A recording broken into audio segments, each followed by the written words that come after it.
apaan ini datang kemari? Duduk. Silakan. Ini mati. Iya. Silakan duduk. Namanya juga orang kaya ya, handphonenya kan habis dipakai, buang aja. Ya Allah, Itu pasti. Oke, hari ini kita kedatangan pemain-pemain lenong nih, ada Melisa dan juga Raffi Sino. Sebetulnya ceritanya belum selesai tadi ya. Iya. Belum selesai. Soalnya kalau intro karena lama aja. Benar. Ini kan pemain. Itu kalau diterusin bisa 3 hari ya. Aduh, sampai lebaran. Ini ngelenong dulu kan masih kecil. Sampai sekarang masih pada ngelenong atau kagak? Enggak, ibu main sinetron, ibu. Ibu main sinetron. Semuanya deh. Semua. Dulunya kan pada main lenong bocah, lenong cilik gitu ya. Dia senior, dia lebih dulu. Aku yang angkatan kedua. Emang ada berapa angkatan sih? Ada banyak ya. Iya. Tapi ini angkatan pertama berarti Melisa. Siapa aja angkatan pertama? Oki Lukman, Noval Kurnia, Erwin. Kita Jaja, anaknya Bang Jaja. Terus juga ada Puput Kadri sama Erik Peter Sanusi. Itu angkatan pertama. Angkatan kedua siapa aja? Kalau aku sih barengan sama Olga Saputra, almarhum. Ruben Onsu, terus Cika Waode, Lia Waode, dan akhirnya terbentuknya namanya setelah Lenong Bocor, Mas Aditya Gumai, Lenong Bocor, setelah itu Mas Aditya Gumai membentuk kita Lenong Bocor, yaitu aku, Ruben Onsu, Olga Saputra, Lia Waode, dan Cika Waode. Lenong Bocor. Iya. Itu Lenong Bocor. Iya. Kalau Lenong Bocor kan saat itu beneran terkenal banget ya, stripping banget tuh. Iya. Kalau Lenong Bocor dibikinin juga gitu. Dibikinin di acara stasiun televisi swasta, acara sahuran kan nonton juga dong. Bener. Kan dulu ngefan sama gue, sekarang lebih ngetop aja lo. Gitu deh. Terus pernah nggak disatuin nggak Lenong Bocor sama Lenong Bocor? Makanya tadi pas di belakang panggung, pas tadi kan pakai diangkat gitu rambutnya ya, karena ingin menjiwai. Kalau dulu kan biasa kalau Lenong Bocah rambutnya ala-ala dikonde gitu, terus pakai kembang melati gitu orang kan. kaya saat itu kan. Oh iya, dengan kipas bulu segala macam. Di belakang panggung tuh yang ketawa cekikikan sama Kak Adit gitu, karena ya ampun udah berapa tahun sih Mel nggak kayak gini, udah 22 tahun ternyata. Bohongan. Serius udah 22 tahun. Itu 22 tahun yang lalu. Iya. Aku mulainya umur 10 ketawa. Dia mau jadi artis dulu jadi artis. Berarti sekarang udah 32 tahun deh. Berarti memang udah lama banget ya. Berhenti dari 10 tahun. Berhenti ngelenong tuh dari umur berapa ya? Sebenarnya nggak berhenti sih, kita tuh sometimes kita mampus Inggris bahasa gue sometimes. Nggak lanjutin sometimes kalimatnya kadang-kadang. Iya. Enggak itu juga gue tanya dari BBM orang sometimes. Ya Allah. Jadi ceritanya kadang-kadang kita suka show off air gitu, Mas Adit bikin show off air di mana, di mall atau di hotel mana gitu ya, kita melibatkan kita. Jadi kita paling nyatunya di off air aja sih. Jadi kagak pernah berhenti ngelenong. Enggak, tapi deg-degannya berbeda loh. Maksudnya beneran loh, udah lama kita, jadi kita tadi di belakang panggungnya kita berasa kalau bawa nama Lenong Bocah tuh gimana gitu. Masa deg-degan? Bukan. Ada rasa gimana beda. Orang tuh banyak salah persepsi. Dibilangnya kita adalah pemain lenong. Nah itu tuh bukan seperti itu yang terjadi. Karena pada saat Lenong Bocah kebetulan saja namanya Lenong Bocah. Gitu, itu adalah nama salah satu serial TV anak di salah satu stasiun TV pada saat itu. Tapi bukan lenong, kita memainkan dari naskah yang sudah ada gitu. Emang kalau ngelenong bedanya apa sih sebenarnya? Bedanya adalah kalau menurut saya ya, menurut pendapat aku pribadi, pemain lenong itu lebih terasah kemampuannya, udah bener-bener improvisasi senior banget, macam Po Omas, Po Ati gitu, Mbak Marli, memang pekerjaannya seperti itu. Kalau kami ini bermain dalam serial Lenong Bocah benar gitu, tapi bahwa tapi ada pemain lenong tidak. Karena posisinya kita itu dulu dari nol kan, maksudnya yang dulu seorang almarhum Olga Saputra yang masih pendiam, aku pun juga bukan. Kalau mereka kan emang udah otodidak, jebret, udah jago. Kalau kita tuh emang yang bener-bener tadinya nggak bisa apa-apa, tapi Mas Aditya Gumai melatih kita untuk menjadi seorang pelenong. Tapi terasa juga kan lama-lama dari skrip-skrip itu jadi bercandanya udah nempel aja. Dari perjalanan waktu itu kita bukan berhenti atau nggak berhenti ngelenong. Masalahnya kita nggak pernah bener-bener jadi pemain lenong dalam arti sesungguhnya. Berat disebut pemain lenong bukan berarti gengsi, tapi karena terlalu berat. Aduh, lenong itu berat. Buat orang bisa ketawa kalau berat. Karena orang taunya kalau Lenong Bocah berarti ngelenong. Padahal sebenarnya itu sebuah nama. Dan makanya kan ada yang bletek jadi presenter, pemain sinetron gitu. Aku sendiri di luar dunia entertain, aku psikolog gitu. Jadi memang beda-beda. Dia jago dari dua panas juara serius. Iya, pintar banget. Jadi dari benar. Bisa. Oke, kalau dulu waktu kecil umur 10 tahun ikut sanggar seru-seruan pentas, kalian pasti kan dapat honor. Honornya berapa sih saat itu? Honor. Tadi kira tulisannya honor. Honornya dulu dapat berapa? Dulu kita tuh dibayarnya pakai umbi-umbian yang Itu lu aja. Itu gua enggak. Umbi-umbian kamu.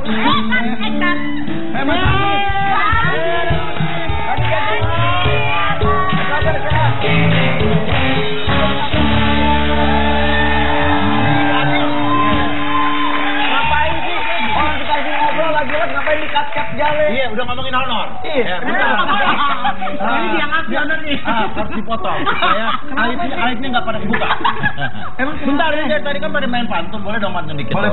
Pantunnya lo. Pantunnya standar aja. Bobor sumsum, udah mateng. Assalamualaikum, Aditya Gumai dateng. Bobotoa, biar ada auranya sutradara. Oh iya benar.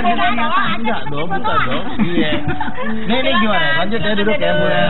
Ini kenapa pas diomongin honor Kak Aditnya malah keluar? Terima kasih. Pertama mereka awalnya sebenarnya nggak dibayar pakai duit. Pakai apa? Pakai hasil kebon. Ya Allah. Bapak Tani kali ya. Gitu ya. Enggak, artinya pada masa itu kan kegiatan ngelenong itu masih sebuah hobi ya.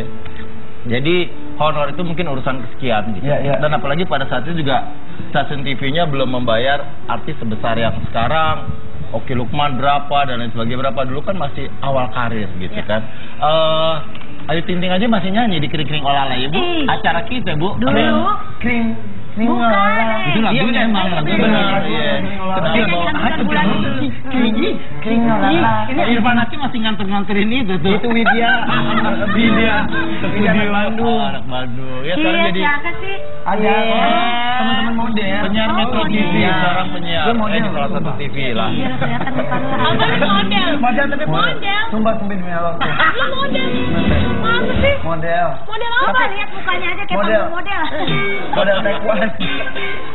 Iya. Terus. Ini juga banyak modelnya cakep-cakep ya di depan benar. Iya. Hari ini disorot dong. Kasih tepuk tangan.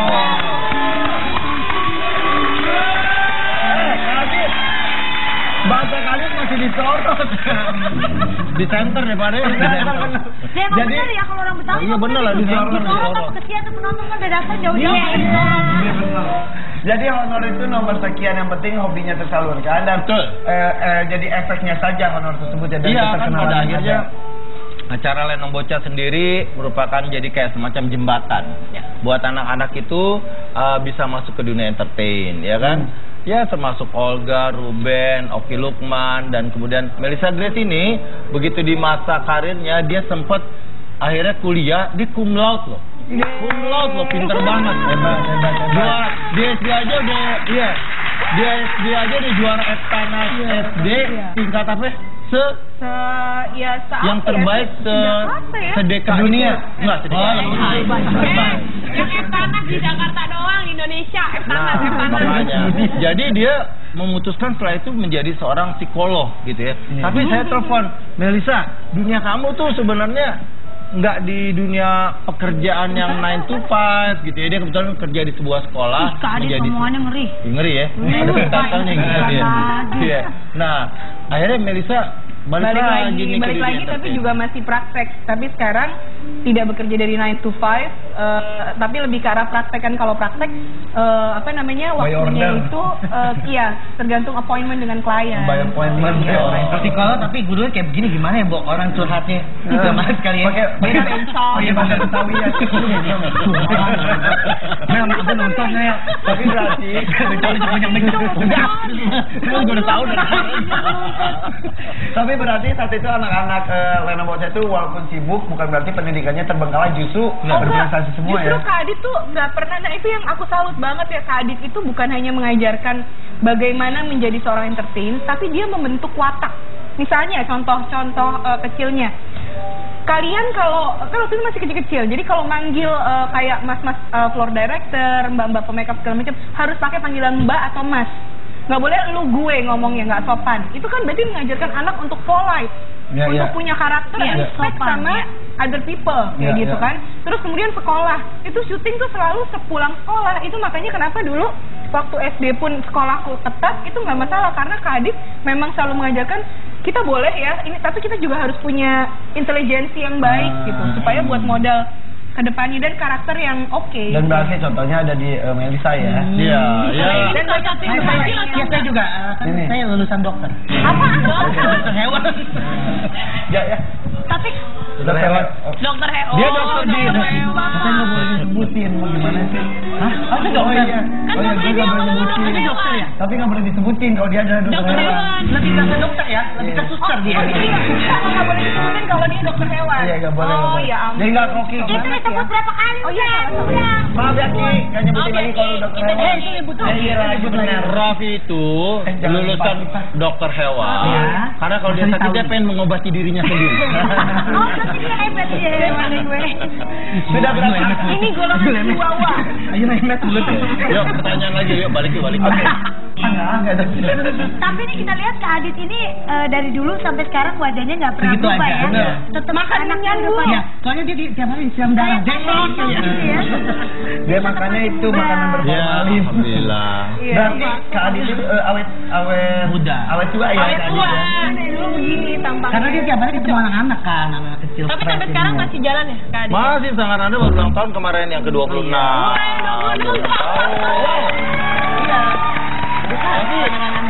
Oke, jadi kalau ini kan ini angkatan pertama, ini angkatan kedua, udah berapa angkatan semuanya? Kalau Sanggar Ananda itu kan berdirinya tanggal 25 Maret 1989. Oh, baru ulang tahun dong? Iya kemarin. Nah, tapi sebelumnya baru itu kita ngomong, punya baru ulang tahun. punya teater Kola Muda, kakaknya Sanggar Ananda itu udah berdiri dari 7 Juni 1986. Itu ada anggotanya Ustadz Jeffrey Al-Bukhari, Sandy Nayawan, ya Ratu Tria dan banyak lagi gitu loh. Helsi Herlinda. Tapi angkatan Ananda ini baru tahun 89 gitu kan. Nah, gitu termasuk Oki Lukman dan semua ini masukin lu di Sanggar Ananda dulu. Kak Adit, kalau misalnya nih ada orang yang pengen masuk ke Sanggar Ananda, itu sebelumnya perlu di casting dulu atau enggak? Atau langsung masuk aja? Iya, sebenarnya gini, Sanggar Ananda itu kan fokusnya lebih kepada membangun percaya diri, gitu loh. Ya, niatnya harus karena kalau udah percaya diri apapun bisa dilakukan. Betul. Kan. Mau jadi artis kan, mau jadi apapun juga, yang penting percaya diri. Nah, jadi nggak ada castingan bakat gitu. Jadi semuanya boleh masuk, yang penting tujuannya membangun percaya diri dulu. Kalau mau jadi artis, perjuangannya panjang. Mau nggak casting tiap hari, mau nggak nungguin Nggak syuting, gampang nggak gitu ya. gampang, panjang gitu loh. Jadi semuanya perlu proses. Betul, tapi kebanyakan orang ya di luar sana bilang udah pokoknya mah jadi artis aja enak, sedangkan mereka nggak tahu sebenarnya prosesnya kan juga panjang. Tadi ya kan? Raffi juga cerita tadi yang di awal-awal kayak Ruben, almarhum Olga, awalnya juga pada pendiam ya semuanya. Iya, artinya mereka kan bergabung nggak serta-merta langsung jadi Bintang. pintar Karakter, improvisasi dan lain sebagainya. Ada proses latihan. Olga tuh perlu waktu 7 tahun latihan di Sanggar. Saya ingat banget begitu dapat peran kecil dari saya live di sebuah stasiun TV, fragmen pendek. Dia tuh adegannya cuma harus membeli sesuatu di warung, ada set warung gitu. Dia di pinggir situ, dia ngomong, "Kak, aku nggak jadi, nggak berani, Kak, aku nggak berani." Itu Olga.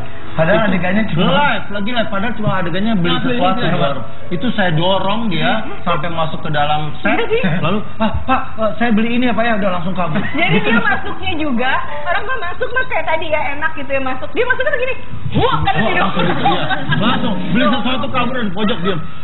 Deg-degan gitu. proses namanya. Proses. Main di panggung juga begitu. Nangis dulu gemeteran. Itu Olga sama Ruben kayak gitu. Jadi semua perlu proses. Butuh waktu 7 tahun bahkan. Untuk Makanya berlatih. tadi dibilangnya kalau di Sanggar Ananda itu bukan hanya semata untuk menjadi artis, bukan menjadi artis atau menjadi entertain itu adalah bonus. Iya. Yang paling penting adalah di Sanggar Ananda itu Membangun Kak Adit percaya membangun percaya diri dan karakter. Nah, itu yang karakter penting. itu, iya. Apapun nanti jadinya ke depannya, yang penting kan rasa percaya dirinya Betul. sudah terbangun. Iya. Dan Mas Adit tuh nyarinya tuh yang malah yang gini. Aku tuh dulu juga pendiam. Aku tuh kalau disuruh maju, aku di belakang punggung gitu. Malah yang itu yang disuruh maju. Jadi itu dia benar-benar yang bakat-bakat Memberi terpendam. kesempatan. Bukan terpendam. Dia mah pede banget sih Memang benar. Kadang-kadang yang nunjuk-nunjuk tangan kan anak-anak yang percaya diri kan gede. Tapi saya akan lihat anak yang jarang tunjuk tangan gitu. Karena mereka harus maju. Mereka yang harus. Seperti itu ya. Mungkin ibu-ibu di rumah ya kan punya anak yang mau ke rasa percaya dirinya juga muncul lomba sana lomba sini. Atau ada yang mau ditanyain ke Kak Adit secara Boleh langsung, langsung boleh yuk. telepon ke nomor Boleh di yuk. bawah ini. Boleh Bapak, tanya yuk. apa aja seputar Sanggar Ananda juga 021 boleh. 8256 3880. Ya, mau nanya ke siapapun silakan ya.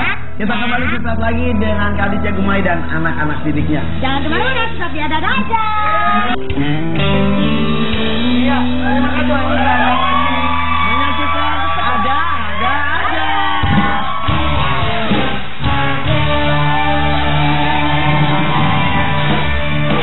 Ada Kak Aditya Gumai, Elsa Grace dan juga Raffi Sino. Nah, aku ganti baju nih. Iya dong. Baju hijau-hijau Harus lihat artisnya. Dia siap segmen ganti baju ganti muka, Pak. Makanya aku begini yang berubah. Melisa sudah jadi psikolog dan juga entertainer. Iya. Raffi Sino pemain sinetron, MC Presenter juga. film. Ada 3 film tahun ini. Tapi ngomongin film, Kak Aditya Gumai juga luar biasa. Oh iya. Baru nyutradarain film apa yang Ada dari Surga di Rumahmu. Ini baru mau Udah tayang dari tanggal 2 tayang. April, sekarang lagi tayang, lagi rame. Judulnya Ada Surga di Rumahmu. Aku serba Yang bisa main banget. Hussein Alatas. Hussein mantap. ingat gak sih? Hussein. Harus nonton. Harus nonton. Oh, malah seleranya udah berubah. Beda, Bukan yang botak lagi. Iya. Enggak, saya nggak pernah ada hubungan apa-apa. Iya. Karena emang lu gak pernah ada hubungan apa, dia mah ngakunya ada hubungan sama lu. Kalau Pokoknya dia ngaku, kalau gue mah enggak berani. Tapi benar. Hussein enggak di luar hubungan enggak ada. Hussein mainnya keren banget di film itu. Judulnya Ada Surga di Rumahmu, itu lagi rame di Twitter, semua orang pengen nonton film itu. Hebat. Keren. Itu kisah tentang bakti anak kepada orang tua, ya, bakti anak kepada orang tua, dan semua orang yang memiliki orang tua dan mencintai orang tua wajib tonton film ini. Kalau nggak nonton nih, mungkin nggak, ya gimana ya? Ini saya mau jadi saya bikin filmnya aja. Saya bikin filmnya aja udah 30 kali nonton, dari mulai ngedit sampai dengan berkali-kali, itu masih meneteskan air mata karena ngomongin orang tua gitu. Ya, itu dari yang Ustaz Ahmad Al-Habsyi ya? Iya, betul. Nah, tapi ngomongin soal Ayu yang mulutnya kayak harimau. Sebenarnya sama Hussein nggak ada apa-apa. Ya nggak ada apa-apa. Nggak ada. Udah sekarang daripada ngomongin saya, sekarang ada mulutmu harimau.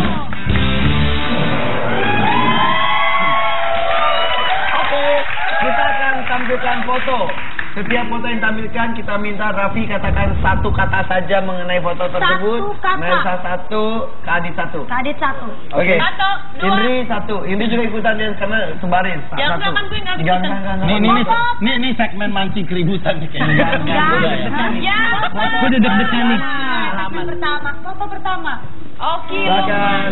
Kak Oki Lukman. Siapa itu? Gimana Jadi Jol? nggak kelihatan, nggak ngeh gue. Kurang terkenal apa? Oke, Lukman. Bawel. Bawel, Melisa. Baru lulus S2. Iya betul. S2. Tapi belum kawin ya. Dia janjinya setelah S2 baru kawin. Dia mau ke ilmu dulu. Iya. Amin, oke. Adit, oke Lukman, tambah cantik, tambah modis. Yes. Iya sekarang ya kan. Badannya juga kayak udah tambah ramping deh. Benar. Jadi nggak percaya.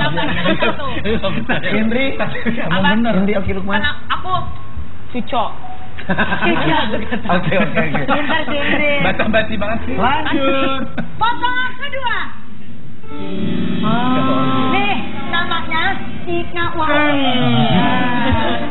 Ngomong nih tuh. Satu kata. Satu kata.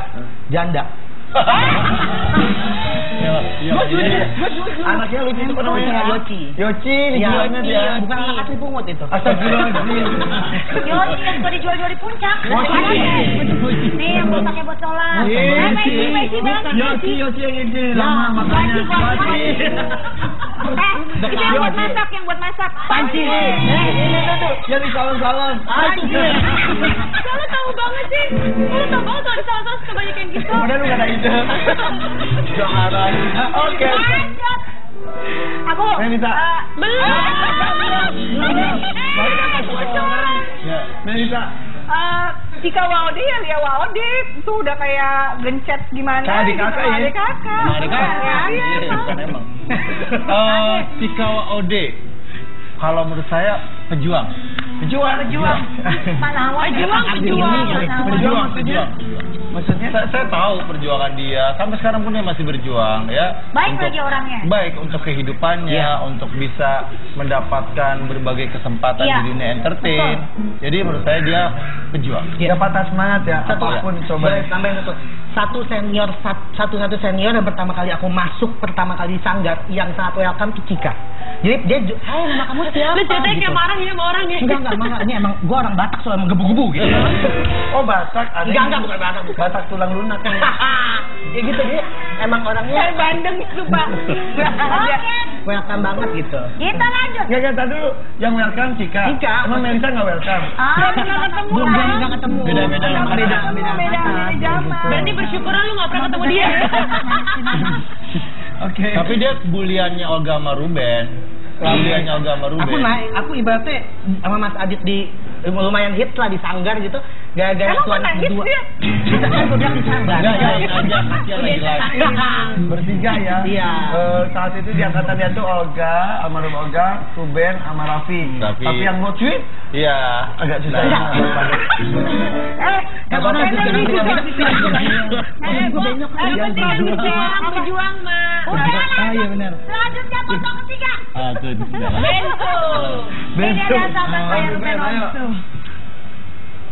kakak gue.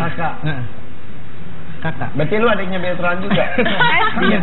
Masa ini dia ngaku kakak, Rubennya ngakuin adik nggak? Itu kan pertanyaannya. Rubennya mau nggak ngakuin dia adik? Raffi Onsu. Iya benar. Beneran kakak, sosok kakak. Sosok kakak karena emang Ruben kan bawel, maksud bawel untuk yang benar gitu. Satu kata kan, Bi? Satu doang. Tadi ditanya sama dia, aku jawab. Nah, orangnya sabar ya.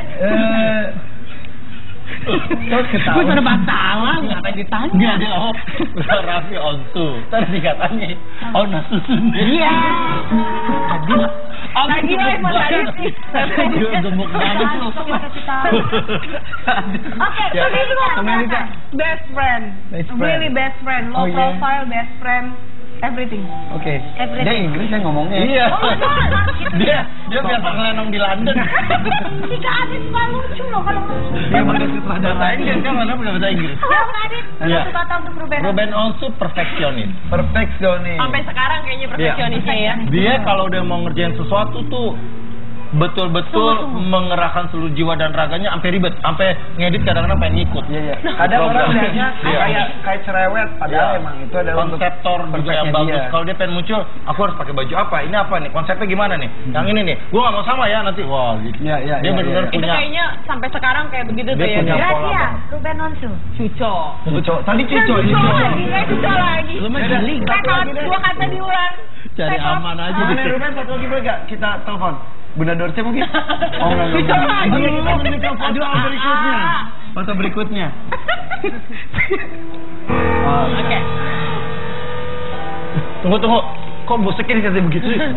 Gitu. Jangan kaget. Serem deh. Kakak, Olga, buat Raffi. Satu kata lagi. Luar biasa. Itu dua kata sih betul. Tapi Itu luar betul. biasa. Satu. Luar biasanya. Yaitu aku percaya diri itu dari dia, jujur.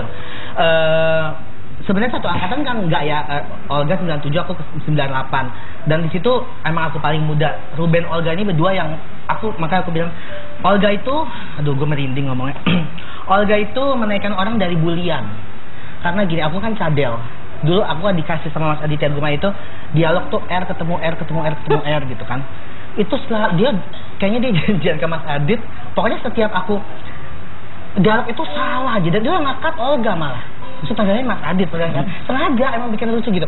Dan itu malah dia ketawa. Terus aku sempat dikurung satu kamar sama Olga. Di kamar syuting sama Olga, dikurung. Pokoknya dia gini, "Heh, bedak lo ketebelan tuh, lo bencong bukan?" gitu kata Olga. Bercanda tapi ngomong gitu. Ya ngaku lah, gue harus ngaku bencong, Bo.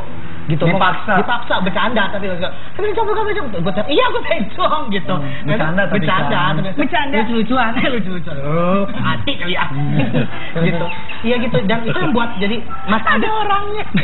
Mas Adit jadi yang ngeliat gitu, ternyata ada sesuatu ya gitu. Itu dari Ruben Olga gitu. Sampai sekarang aku pertama kali nge-MC aja itu berani di panggung itu Olga. Aku nggak ngerti cara nge-MC gimana. Olga narik, "Ayo lo joget." Gitu. "Oh, mau joget tuh." Yaudah aku joget segila-gilanya apa-apa. Akhirnya ternyata mereka ketawa dan mulai di situ, oh ternyata ngelawak tuh begini ya. gitu. Ngalor tuh begini, itu dari Olga. Oke. Banyak ya, jadi nggak satu kata, satu cerita. Tapi Gak apa-apa, dari satu kata kita tanya ceritanya. Tadi pusing langsung. Silakan Kak Melisa. Ada 2 sebenarnya, genuine dan totalitas. Genuine bahasa Indonesia juga. Tahu lu tuh Inggris tuh. Genuine asli. Bahasa Betawi. Jadi kalau orang mungkin pentingin image segala macam, kalau dia karena dia total, karena dia genuine, dia jadi total gitu. Karena dia asli, dia tampil apa adanya, jadi dia total dalam pekerjaan. So dia nggak terlalu peduli tentang image nanti orang nganggap dia gimana. He's just be himself. Gak Jadi dirinya sendiri ya. Iya. Dan itulah yang membuat dia menjadi besar. Dan dicintai banyak orang because he's genuine gitu. Thank you. Oke, thank you. Next. Satu kata buat Olga ya. How about you? Kalau menurut saya mumpung. Satu katanya mumpung. Mumpung. Aji mumpungkah? Nah jadi gini, Olga tuh pernah saya tanya, Olga kenapa sih banyak banget acara yang diambil gitu ya? Sampai 2 tahun yang lalu bahkan di puncak-puncak kesibukannya, dari mulai acara sahur abis, acara musik pagi beberapa jam, kemudian dilanjutkan lagi dengan acara ini itu, sorenya ada lagi, buka puasa lagi, malamnya ada lagi gitu. Kayak nggak ada istirahatnya, cuma di mobil kali ya, di perjalanan. Dia bilang mumpung Kak Adit, mumpung aku masih sehat, mumpung aku masih diperlukan, mumpung aku masih bisa menghasilkan rating yang baik di TV, aku ambil semuanya. Kak Adit tahu nggak? Ada satu acara yang ngetop banget, ratingnya turun-turun, di depak loh.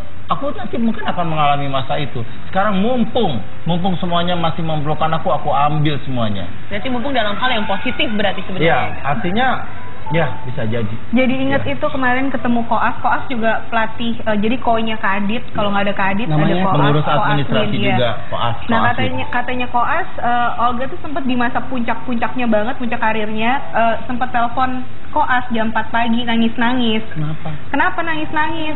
Capek Koas, kata Koas. Ya kenapa nggak tidur, kan di jam 4 nangis, capek malah telepon Koas. Iya, soalnya aku punya duit tapi aku tidak bisa ke salon. Nggak bisa kerimbat tuh nggak bisa. Nggak ada gitu. Waktu gitu. Jadi makanya, tapi di saat-saat itu yang namanya Olga, apapun yang dia lakukan pasti memancing orang untuk tertawa ceria, karena dia genuine gitu. Jadi dia nangis pun juga lucu, masih in terms of lucu gitu loh. Iya. Itu yang terjadi. Makanya banyak sekali karya-karya yang benar-benar ditorehkan oleh Olga ya. Orangnya udah nggak ada, tapi karya-karyanya masih bisa dinikmati. Nah itu dia. Itu kelebihan kita yang bekerja di dunia entertain adalah kita sedang meninggalkan sejarah sebenarnya.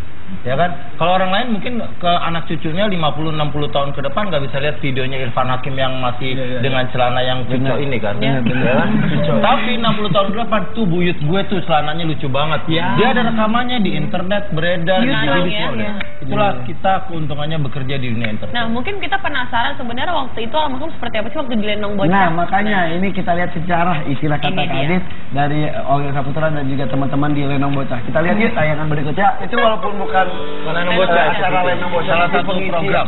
Pengisi acaranya anak-anak Sanggar Ananda ya. Iya, Kak Adit banyak programnya, Kak Adit banyak banget programnya. Kita punya serial kayak serial horor sebenarnya ratusan episode. Ada juga yang bikin serial horor ratusan episode tayangnya setiap. Iya dong. Iya, gua kan kaburi guru gue. Jadi jodoh gitu banget. Jadi ditayangkannya setelah maghrib gitu, dan itu hampir tiap hari tayang, seluruh anak Sanggar main kan. Nah kalau Raffi juga sempat main di serial di salah satu. Itu yang jadi hijau tadi Raffi bukan?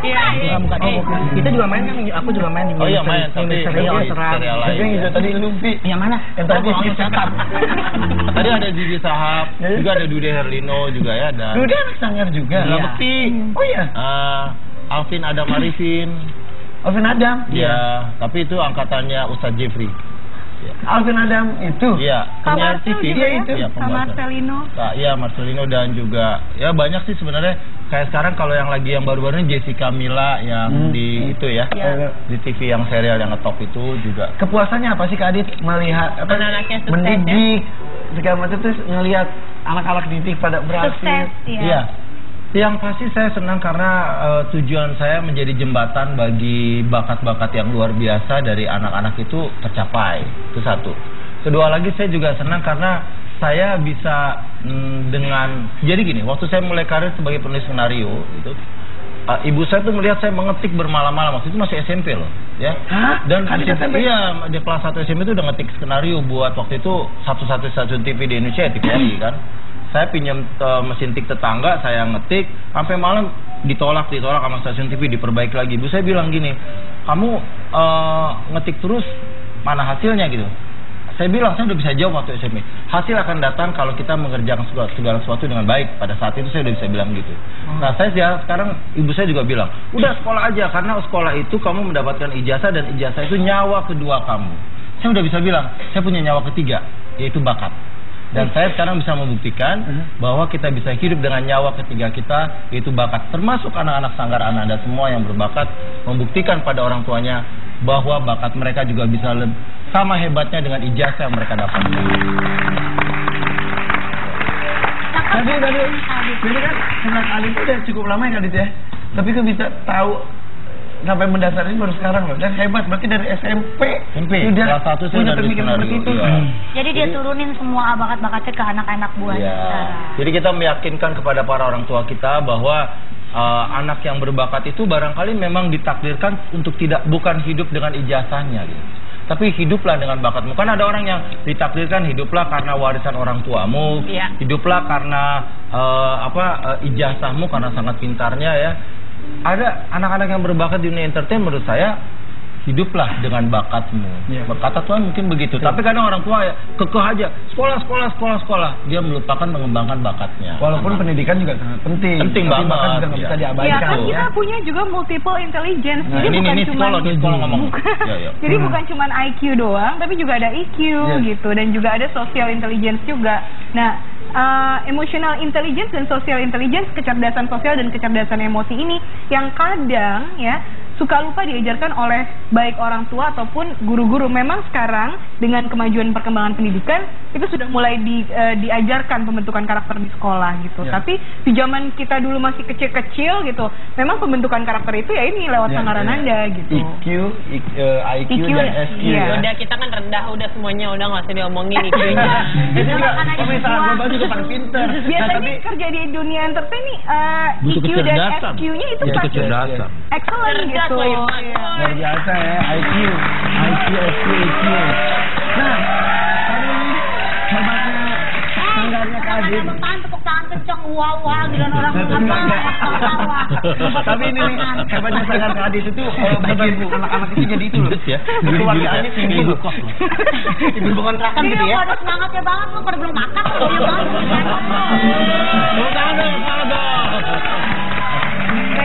Tapi kita balik lagi ke Olga ya. Kita balik lagi tadi kan foto terakhir itu Olga. Tadi sempat diceritain juga bahwa sempat bukan mengeluh, mungkin ada titik di mana jenuh, titik di mana capek. Tapi pada saat bergabung di Sanggar Ananda sendiri pernah menceritakan kelelahannya nggak sih Kak?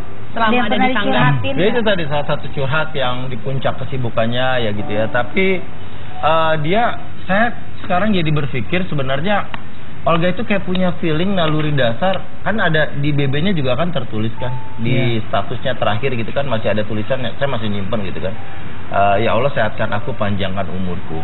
Tapi sebenarnya itu tak ragu-ragu, artinya itu sebuah doa. Pada waktu itu dia masih sehat, tapi dia udah ngomong panjangkan umurku gitu, karena dia merasa mungkin sakit pada itu.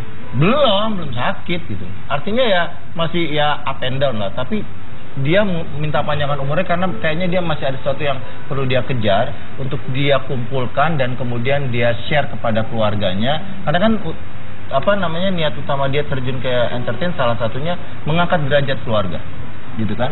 Nah, naluri dasarnya Olga, saya ngerasa sekarang gitu berpikir dari kalimat-kalimat rentetan obrolan saya dengan Olga, dari mulai kata mumpungnya dia dan lain sebagainya, saya berpikir ini udah punya feeling ya dia ya, nggak panjang usianya dan dia mau mengumpulkan segala sesuatu.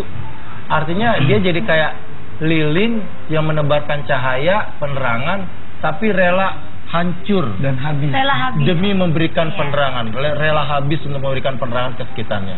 Menurut saya itulah Olga. Kalau aku gini setahun yang lalu sebelum dia masih megang, sebelum dia masuk rumah sakit, aku sempat BBM-an terakhir kali itu Februari apa Maret gitu ya. BBM-an dia kan aku ngucapin ulang tahun, terus dia bilang kangen, dia manggil aku Mong, cemong gitu. Mong kangen kata dia gitu. Iya gitu. Terus kangen kayak dulu lagi ya Mak gitu. Iya zaman di rusun. Udah aja cerita gue nangis kata. Olga tuh nggak pernah kayak gitu. Ntar gue nangis.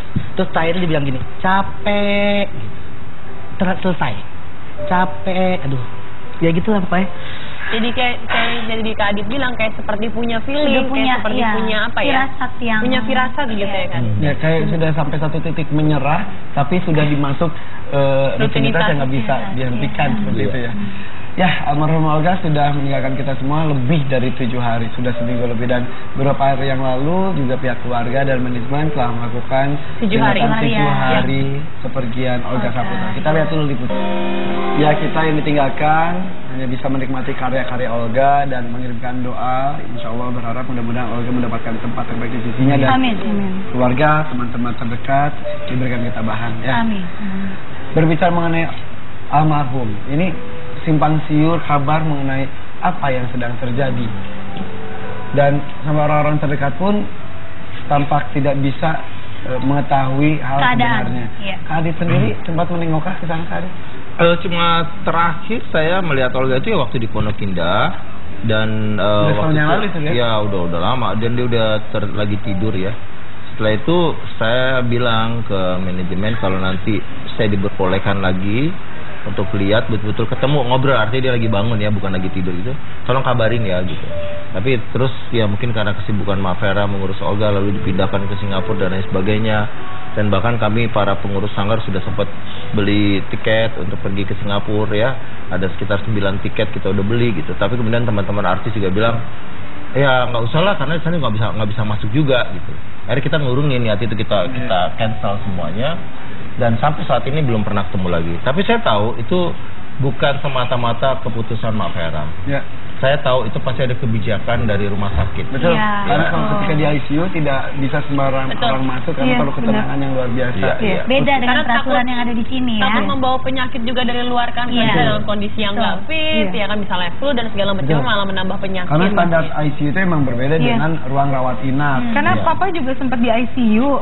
Papa udah berpulang setahun yang lalu 1 April, jadi agak berdekatan dengan almarhum Olga. Pada saat itu Papa juga sakit sempat berapa lama di ICU, dan memang begitu, jangankan teman, bahkan pihak keluarga sendiri pun ngelihatnya cuma boleh dari kaca, dan itu dalam semua kondisi bersih gitu. Maksudnya kita sebelum masuk ditensi dulu, diperiksa dulu kesehatannya gitu. Benar-benar very strict gitu. Steril ya. Jadi kalau cerita dari Beran Antolin katanya jam 11 malam pun ketika Olga masih dirawat di rawat inap di RSPI masih nerima tamu ke jam 11 malam. Sementara kan untuk pasien itu harusnya udah rehat. Jadi emang ketika diputuskan untuk dipindah ke Mount Elizabeth Singapura, apalagi dirawatnya ICU, memang mungkin seperti keputusan tepat untuk tidak menerima tamu banyak-banyak supaya konsentrasi pemulihan Olga pun pasti ada tujuan yang baik. Tapi ngebahas hal kayak gini sebenarnya juga sudah selesai juga ya. Lampau juga ya. Cuma saya lebih pengen membicarakan gini loh. Apa yang ditinggalkan Olga dari apa yang perjalanan karir dia gitu, saya melihat ada sebuah apa ya, kayak gini, dari 2 anggota sanggar saya yang ketika di akhir hidupnya di antara ribuan orang tuh ada Ustadz Jeffrey Al-Bukhari dan juga sekarang Olga. Ustadz Jeffrey jelas dengan latar belakang dia sebagai dai, ulama, dan semua orang mendoakannya. Olga datang dari dunia entertain yang sebenarnya agak pro dan kontra penerimaannya. Masih banyak orang yang mungkin sebagian yang merasa ngapain sih ngondek-ngondek di TV gitu loh ya. Artinya ada orang yang masih kayak begitu. Tapi aura Olga, ketulusan hatinya, kebaikan dia itu memberikan satu pembuktian lain buat orang yang kontra ya, bahwa manusia tuh unik ya. Siapapun dia gitu, ketika dia tulus hatinya seperti Olga, mau dia ngondek, mau ngapain, tapi selama dia tulus, selama hatinya baik, orang akan juga berbalik kebaikan kepada dia. Buktinya ribuan orang mendoakan, lintas agama mendoakan. Nah itu yang saya mau sampaikan, bahwa adalah kita nggak bisa ngejudge orang karena penampilan, ya kan? Nggak bisa gitu loh. Karena yang paling penting manusia itu dinilai bukan dari penampilan, tapi dari hatinya. Yang tahu hatinya. Dan Olga, Olga memberikan ketulusan hatinya dan dibalas dengan tulus. Bentar ada tamu. Ada tamu nih. Kayaknya kesel banget.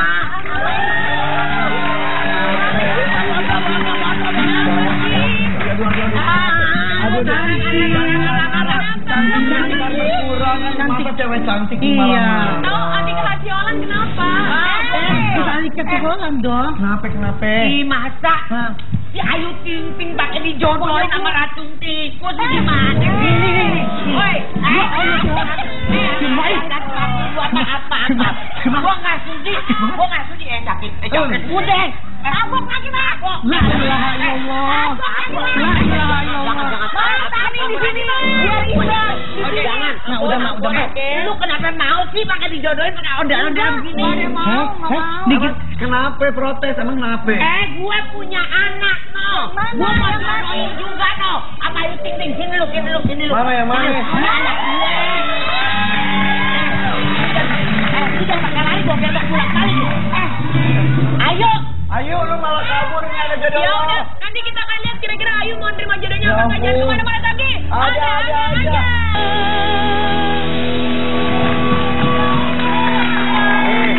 Wati, agak usah marah-marah. Orang Raffi juga ditolak sama Ayu. Iya lagiannya gue juga punya anak, ngapain ada Lijo. Tapi Wati rasanya marah kelamaan masuk kayak ke dalam studio ya Mbak. Oh mungkin jadi dia marah di luar, ditahan satpam nggak boleh masuk.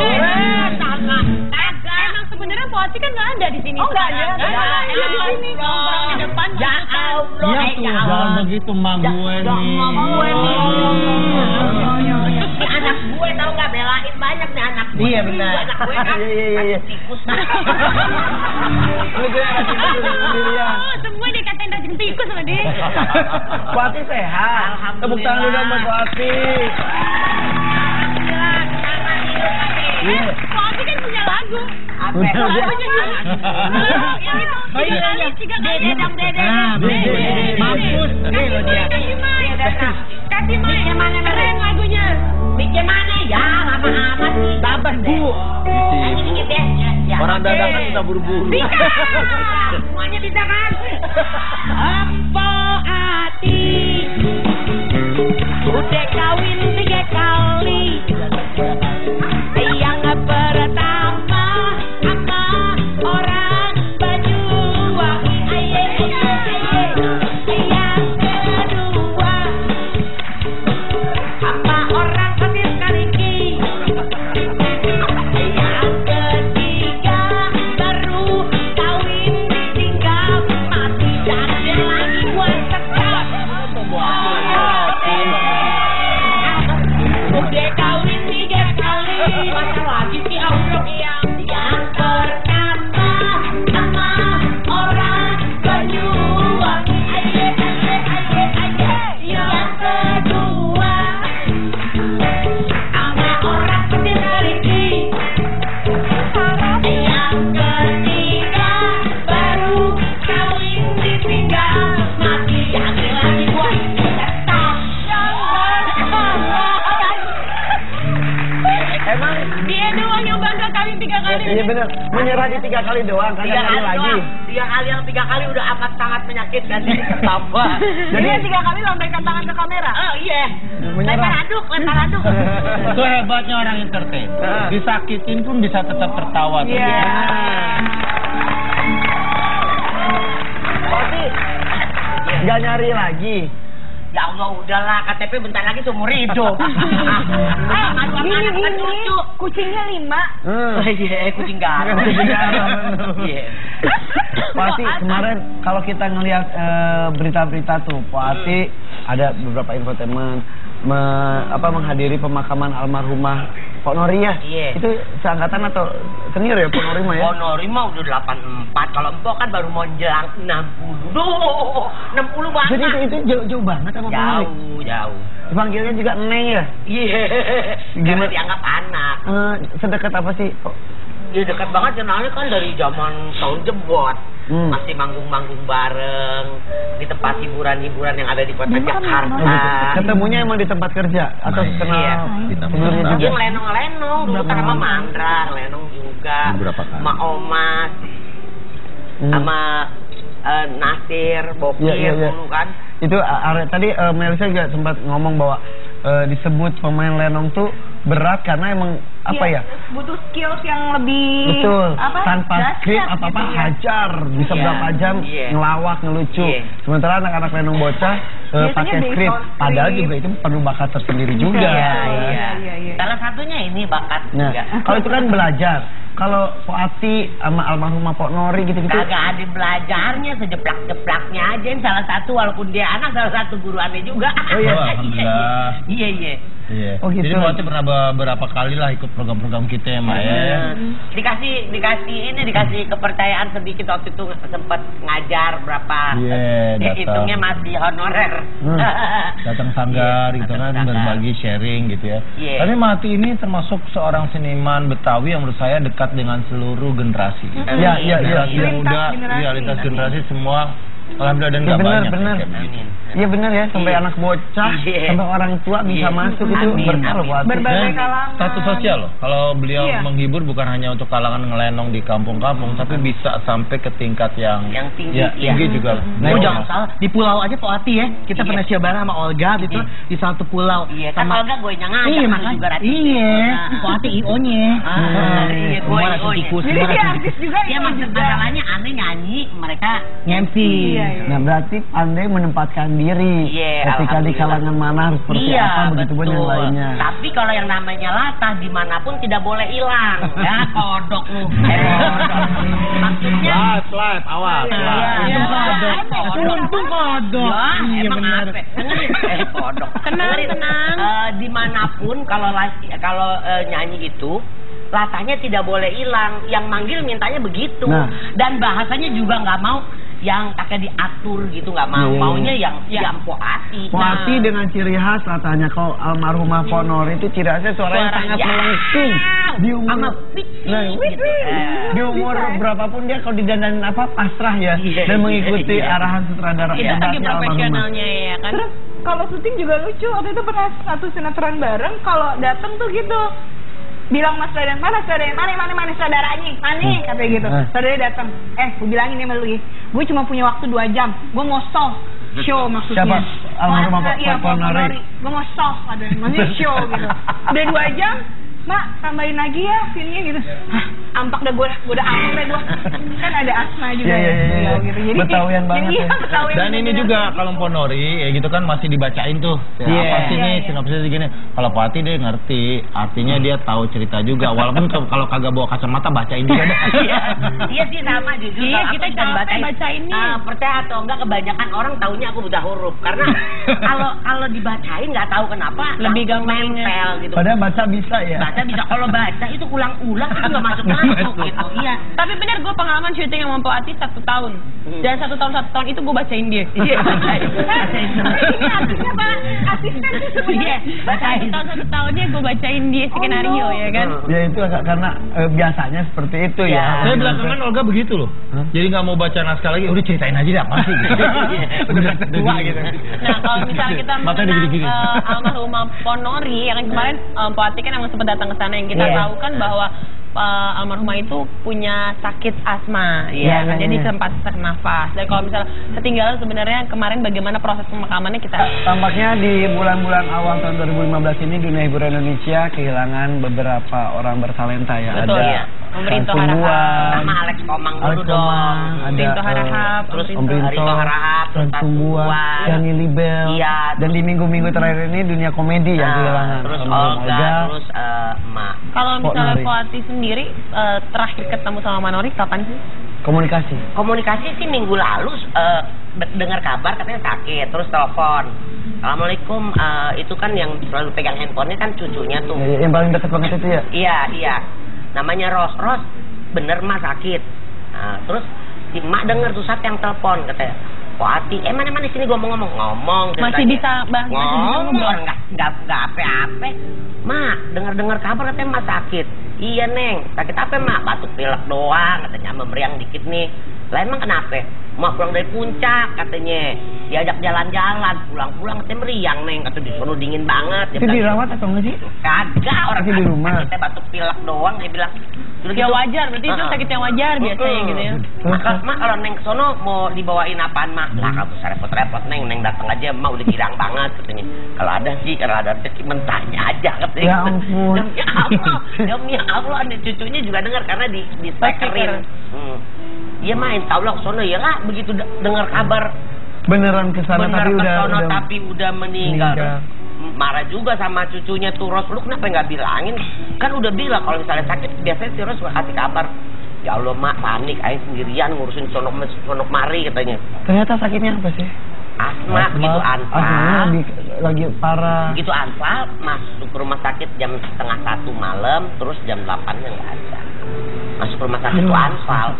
Jadi itu proses juga sebenarnya Poe. Nah katanya Mbak Ati ini punya pengalaman sama Mbak Nori yang suka mijet-mijet di lokasi syuting. Ini gimana tuh? Kebanyakan itu kalau misalnya kalau di belakang belum tampil nih dia selalu kan emang lemes. Ya tahu kan, pernah syuting bareng juga kita lemes terus tiduran kalau nggak selonjoran gitu. Aneh suka mijitin ya Allah mak gitu ya. Istirahat ngapain mak Neng. Mak kalau kagak syuting malahan emak sakit katanya. Biarin dah emak sakit di sini daripada emak sakit di rumah. Jadi cuma dipijitin. Berarti ada hiburan sebenarnya. Tapi ketika mereka masuk panggung,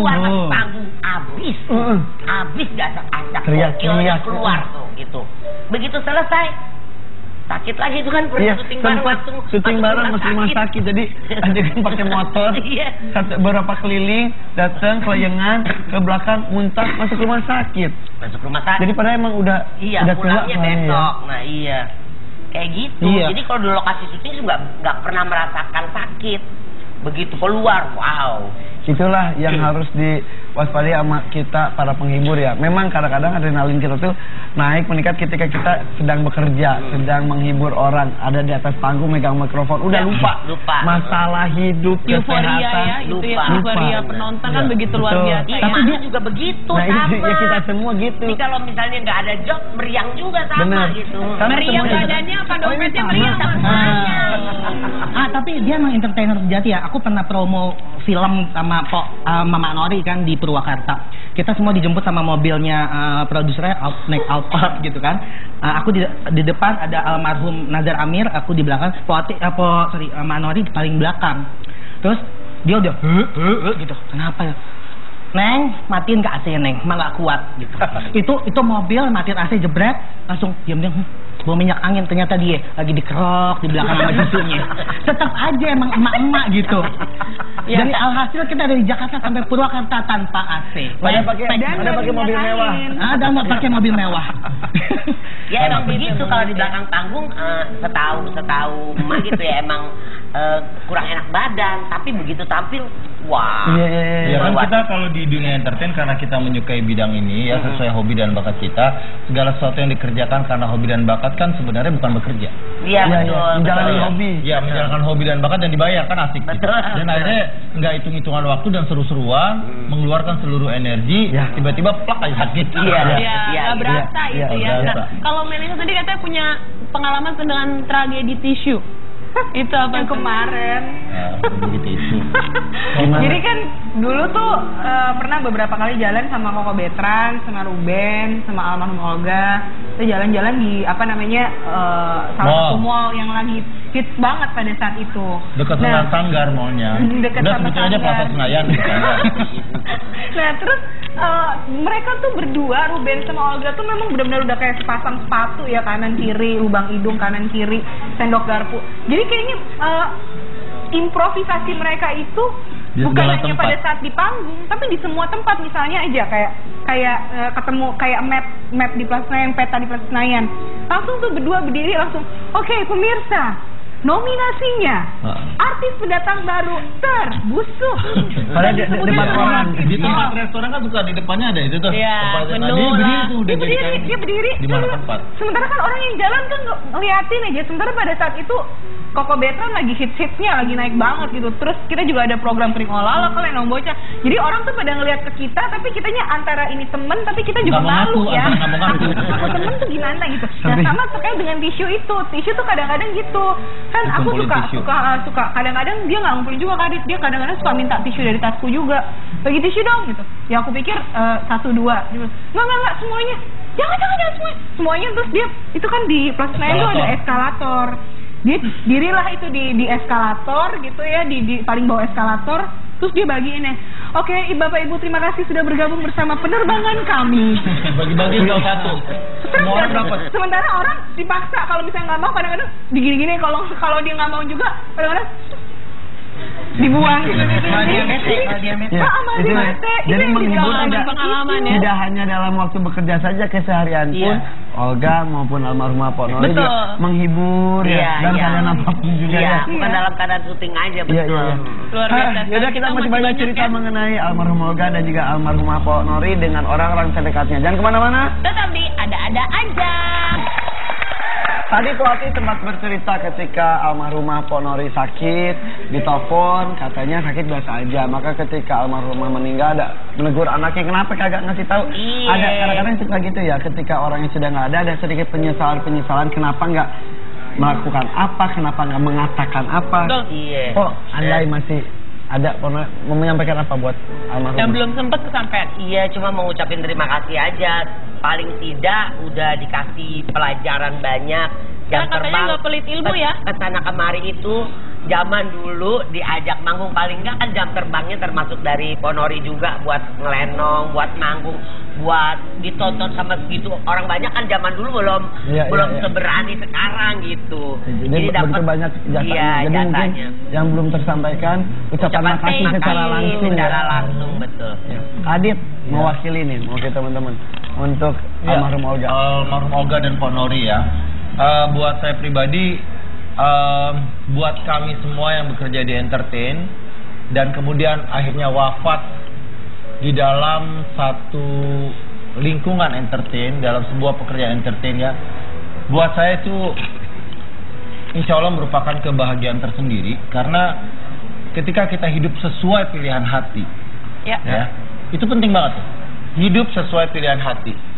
Dan insya Allah menutup usia dengan bahagia karena kita telah menjalani hidup dengan pilihan hati kita. Betul. Artinya adalah Olga, Pak Frans Sumbuan, Alex Komang, Pok Nori, Yani Libes adalah orang-orang yang telah hidup karena pilihan hatinya, dan insya Allah mereka akan berbahagia. Amin. Maka buat kita semua dan juga buat pemirsa di rumah, mungkin bisa mulai bercermin, apakah saya telah hidup sesuai pilihan hati saya. Betul. Wow, makasih Kak Adit ya. Terima kasih banyak. Melisa, Adit sama Raffi makasih ya. Terima kasih juga buat ilmunya ya. Ilmunya yang juga diberikan buat kita semua. Banyak yang nyerap. Nah, kalau misalnya mau melatih kepedean, silakan datang ke Tagar Ananda. Banyak, mudah-mudahan banyak yang diserap obrolan santai kita pada sore hari ini ya. Terima kasih banyak juga untuk semua penonton yang ada di sini. Dan juga saksikan Ananda aja. Sampai jumpa jam 1 di Global TV seru. Sampai jumpa. Assalamualaikum warahmatullahi wabarakatuh.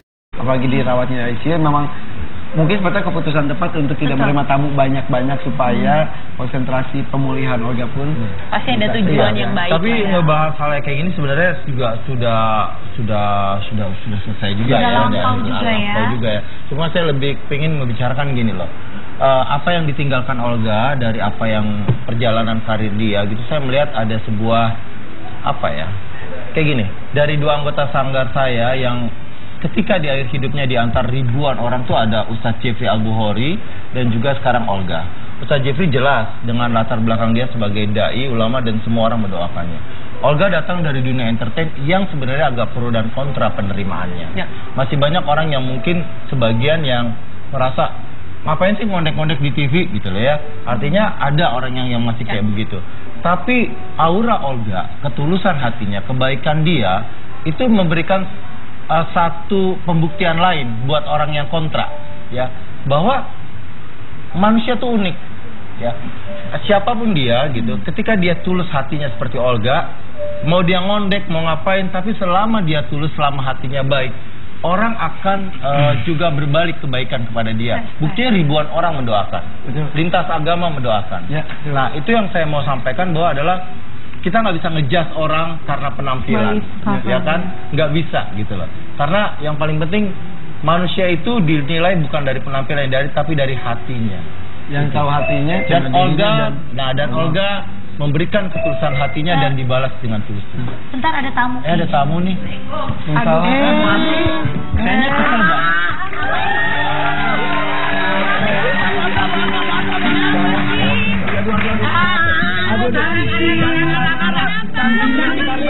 Masa cewek cantik Iya. Tahu adik Hasiolan kenapa?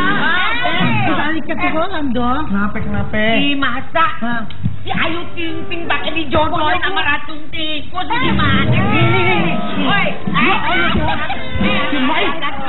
apa? Gua nggak sudi sakit. Udah, tabok lagi mabok. La ilaha illallah. La ilaha illallah. Tani di sini biar imbang. Jangan. Nah, udah. Lu kenapa mau sih pakai dijodohin pakai ondel-ondel begini? Dikit. Kenapa protes? Emang kenapa? Gue punya anak, no. Gue mau jodohin juga, no. Apa Ayu Ting Ting? Sini lu. Mana yang mana? Anak gue. Lu jangan pakai lari, gue gebok pulang kali. Ayo, lu malah kabur nggak ada jodoh. Ya udah, nanti kita akan lihat kira-kira Ayu mau nerima jodohnya apa enggak. Jangan kemana-mana lagi. Ada.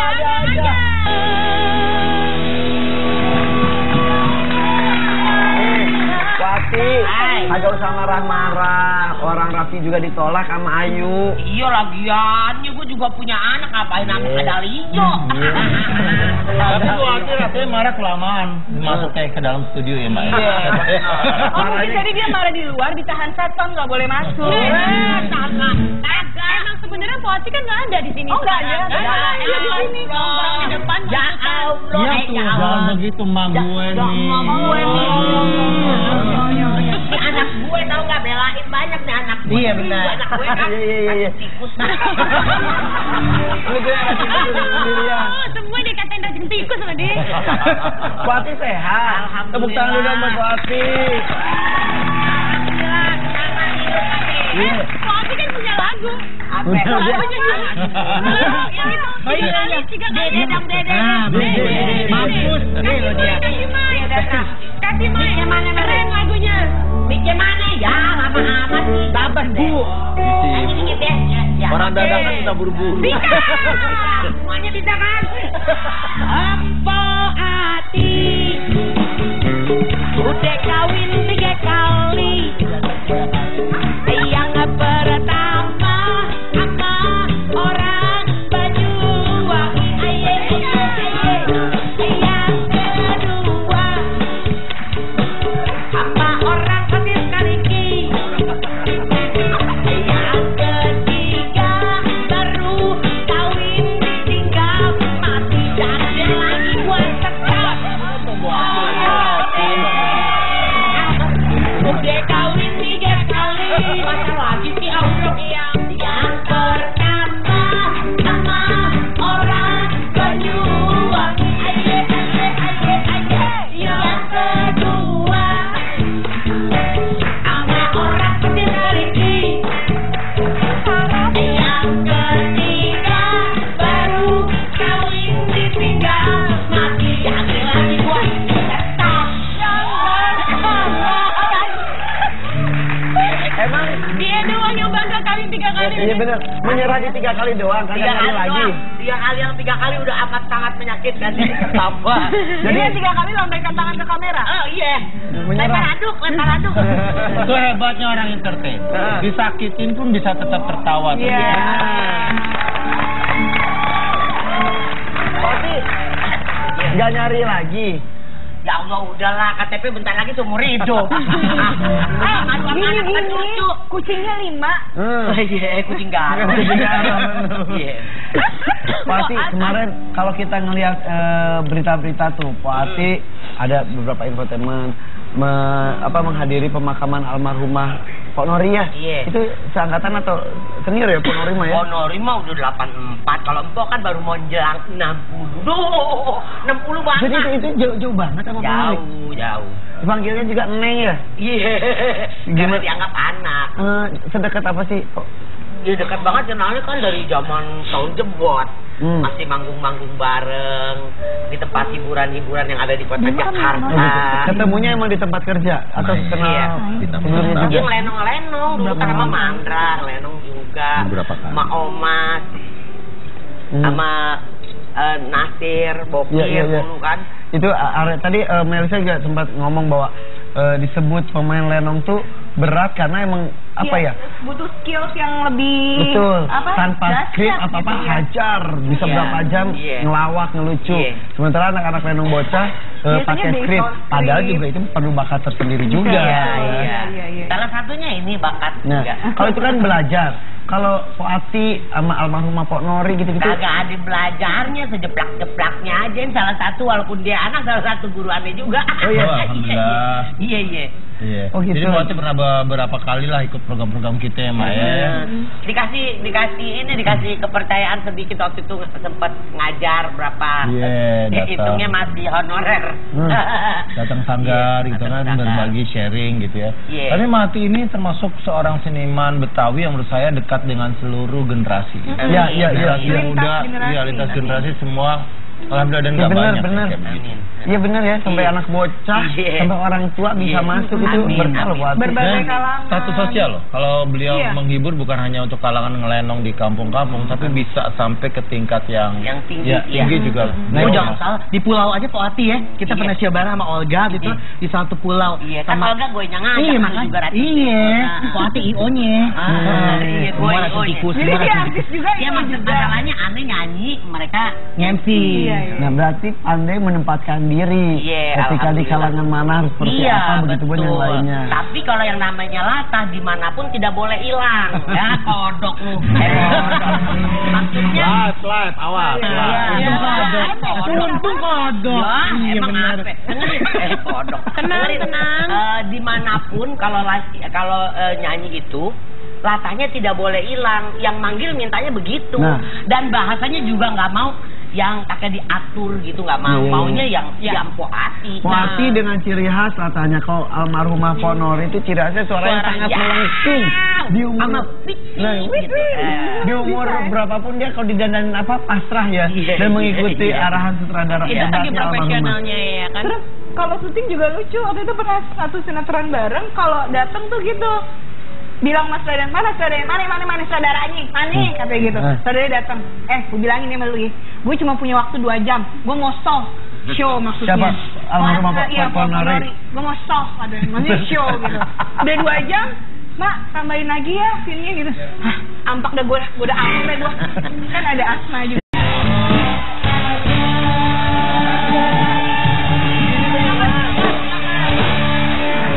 Jadi maksudnya apa nih datang kemari? Duduk. Silakan, mati. Gue iklan. Ini mati. Iya. Silakan, duduk. Namanya juga orang kaya ya, handphonenya kan habis dipakai, buang aja. Ya Allah, itu pasti. Oke, hari ini kita kedatangan pemain-pemain lenong nih, ada Melisa dan juga Raffi Sinon. Sebetulnya ceritanya belum selesai tadi ya. Belum selesai. Soalnya kalau intro karena lama aja. Benar. Ini kan pemain. Kalau diterusin bisa 3 hari. Aduh. Sampai lebaran. Ini ngelenong dulu kan masih kecil. Sampai sekarang masih pada ngelenong atau kagak?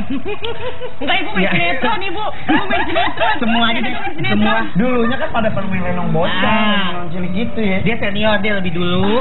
Aku yang angkatan kedua. Emang ada berapa angkatan sih? Ada banyak ya. Iya. Tapi ini angkatan pertama berarti Melisa. Siapa aja angkatan pertama? Oki Lukman, Noval Kurnia, Erwin. Kita Jaja, anaknya Bang Jaja. Terus juga ada Puput Kadri sama Erik Peter Sanusi. Itu angkatan pertama. Angkatan kedua siapa aja? Kalau aku sih barengan sama Olga Saputra, almarhum. Ruben Onsu, terus Cika Waode, Lia Waode, dan akhirnya terbentuknya namanya setelah Lenong Bocor, Mas Aditya Gumai, Lenong Bocor, setelah itu Mas Aditya Gumai membentuk kita Lenong Bocor, yaitu aku, Ruben Onsu, Olga Saputra, Lia Waode, dan Cika Waode. Lenong Bocor, itu Lenong Bocor. Iya. Kalau Lenong Bocor kan saat itu beneran terkenal banget ya, stripping banget tuh. Iya. Kalau Lenong Bocor dibikinin juga dibikinin di acara stasiun televisi swasta, acara tahunan kan nonton juga dong. Bener, kan dulu ngefan sama gue, sekarang lebih ngetop aja lo. Gitu deh.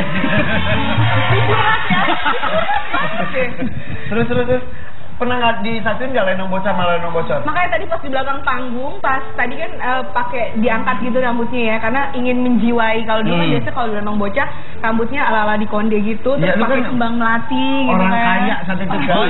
Iya, dengan kipas bulu segala macam. Di belakang panggung tuh yang ketawa cekikikan sama Kak Adit gitu, karena Ya ampun, udah berapa tahun sih, Nggak kayak gini, udah 22 tahun ternyata. Bohongan. Serius, udah 22 tahun. Itu 22 tahun yang lalu. Iya. Aku mulainya umur 10 ketahuan. Dia mau jadi artis ya dulu, jadi artis. Berarti sekarang udah 32 tahun ya.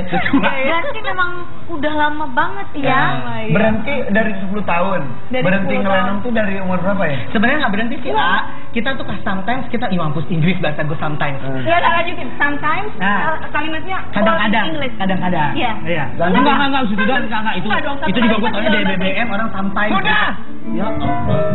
Jadi ceritanya kadang-kadang kita suka show off air gitu, Mas Adit bikin show off air di mana, di mall atau di hotel mana gitu ya, melibatkan kita. Jadi kita paling nyatunya di off air aja sih. Jadi kagak pernah berhenti ngelenong. Enggak, tapi deg-degannya berbeda loh. Maksudnya beneran loh. Udah lama kita tadi di belakang panggungnya kita berasa kalau bawa nama Lenong Bocah tuh gimana gitu. Masa deg-degan? Bukan. Ada rasa gimana beda. Orang tuh banyak salah persepsi. Dibilangnya kita adalah pemain Lenong. Nah itu tuh bukan seperti itu yang terjadi. Karena pada saat Lenong Bocah kebetulan saja namanya Lenong Bocah. Gitu. Itu adalah nama salah satu serial TV anak di salah satu stasiun TV pada saat itu. Tapi bukan Lenong. Kita memainkan dari naskah yang sudah ada gitu. Emang kalau ngelenong bedanya apa sih sebenarnya? Bedanya adalah kalau menurut saya ya, menurut pendapat aku pribadi, pemain Lenong itu lebih terasah kemampuannya, udah bener-bener improvisasi senior banget, macam Po Omas, Po Ati gitu, Mbak Mali, memang pekerjaannya seperti itu. Kalau kami ini bermain dalam serial Lenong Bocah benar gitu, tapi bahwa karena pemain Lenong tidak. Karena posisinya kita itu dulu dari nol kan, maksudnya yang dulu seorang almarhum Olga Saputra yang masih pendiam, aku pun juga bukan. Kalau mereka kan emang udah otodidak, jebret, udah jago. Kalau kita tuh emang yang bener-bener tadinya nggak bisa apa-apa, tapi Mas Aditya Gumai melatih kita untuk menjadi seorang pelenong. Tapi terasa juga kan lama-lama dari skrip-skrip itu jadi bercandanya udah nempel aja. Dari perjalanan waktu itu kita bukan berhenti atau nggak berhenti ngelenong. Masalahnya kita nggak pernah bener-bener jadi pemain lenong dalam arti sesungguhnya. Berat disebut pemain lenong bukan berarti gengsi, tapi karena terlalu berat. Aduh, lenong itu berat. Buat orang bisa ketawa kalau berat. Karena orang taunya kalau Lenong Bocah berarti ngelenong. Padahal sebenarnya itu sebuah nama. Dan makanya kan ada yang praktek jadi presenter, pemain sinetron gitu. Aku sendiri di luar dunia entertain, aku psikolog gitu. Jadi memang beda-beda. Dia jago dari dua, panas juara serius. Iya, pintar banget. Benar. Bisa. Oke, kalau dulu waktu kecil umur 10 tahun ikut sanggar seru-seruan pentas, tapi pasti kan dapat honor. Honornya berapa sih saat itu? Honor. Tadi kita tulisannya honor. Jadi dulu dapat berapa? Dulu kita tuh dibayarnya pakai umbi-umbian yang Itu lo aja. Itu lo enggak. Umbi-umbian kamu. Hebat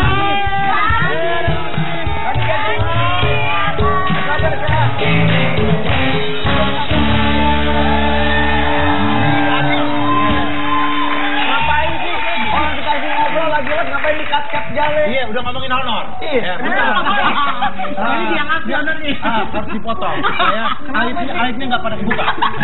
Emang bentar ini dari tadi kan pada main pantun, boleh dong pantun dikit? Boleh. Pantun dulu. Pantunnya standar aja. Bubur sumsum udah mateng. Assalamualaikum, Aditya Gumai dateng. Bobo toa, biar ada auranya sutradara. Oh iya benar. Enggak dong, bukan dong. Iya. Ini gimana? Lanjut ya, duduk ya, Bu. Ini kenapa pas diomongin honor ke Aditnya malah keluar? Karena ngasih. Pertama dia aja katanya. Mereka awalnya sebenarnya nggak dibayar pakai duit. Pakai apa nih? Pakai hasil kebon. Ya Allah. Petani kali ya. Gitu ya. Enggak, artinya pada masa itu kan kegiatan ngelenong itu masih sebuah hobi ya. Jadi honor itu mungkin urusan kesekian gitu. Dan apalagi pada saat itu juga stasiun TV-nya belum membayar artis sebesar yang sekarang. Oki Lukman berapa dan lain sebagainya berapa, dulu kan masih awal karir gitu kan. Ayu Ting Ting aja masih nyanyi di Kering-Kering Olala ya Bu. Acara kita Bu. Dulu Kering Olala. Itu lagunya emang benar. Kering Olala. Irfan Hakim masih nganter-nganterin itu tuh. Itu Widya Bandung. Anak Bandung. Ya sekarang jadi siapa sih? ada teman-teman model. Penyiar Metro TV, seorang penyiar. Di salah satu TV lah. Iya, kelihatan muka lu. Abang model. Model tapi Model. Sumpah demi Allah. Lu model. Masa sih? Model. Model apa? Coba lihat mukanya aja kayak Model. model. Model taekwondo. Iya. Terus. Ini juga banyak modelnya cakep-cakep ya di Iya, depan benar. Iya. Hari ini disorot dong. Kasih tepuk tangan.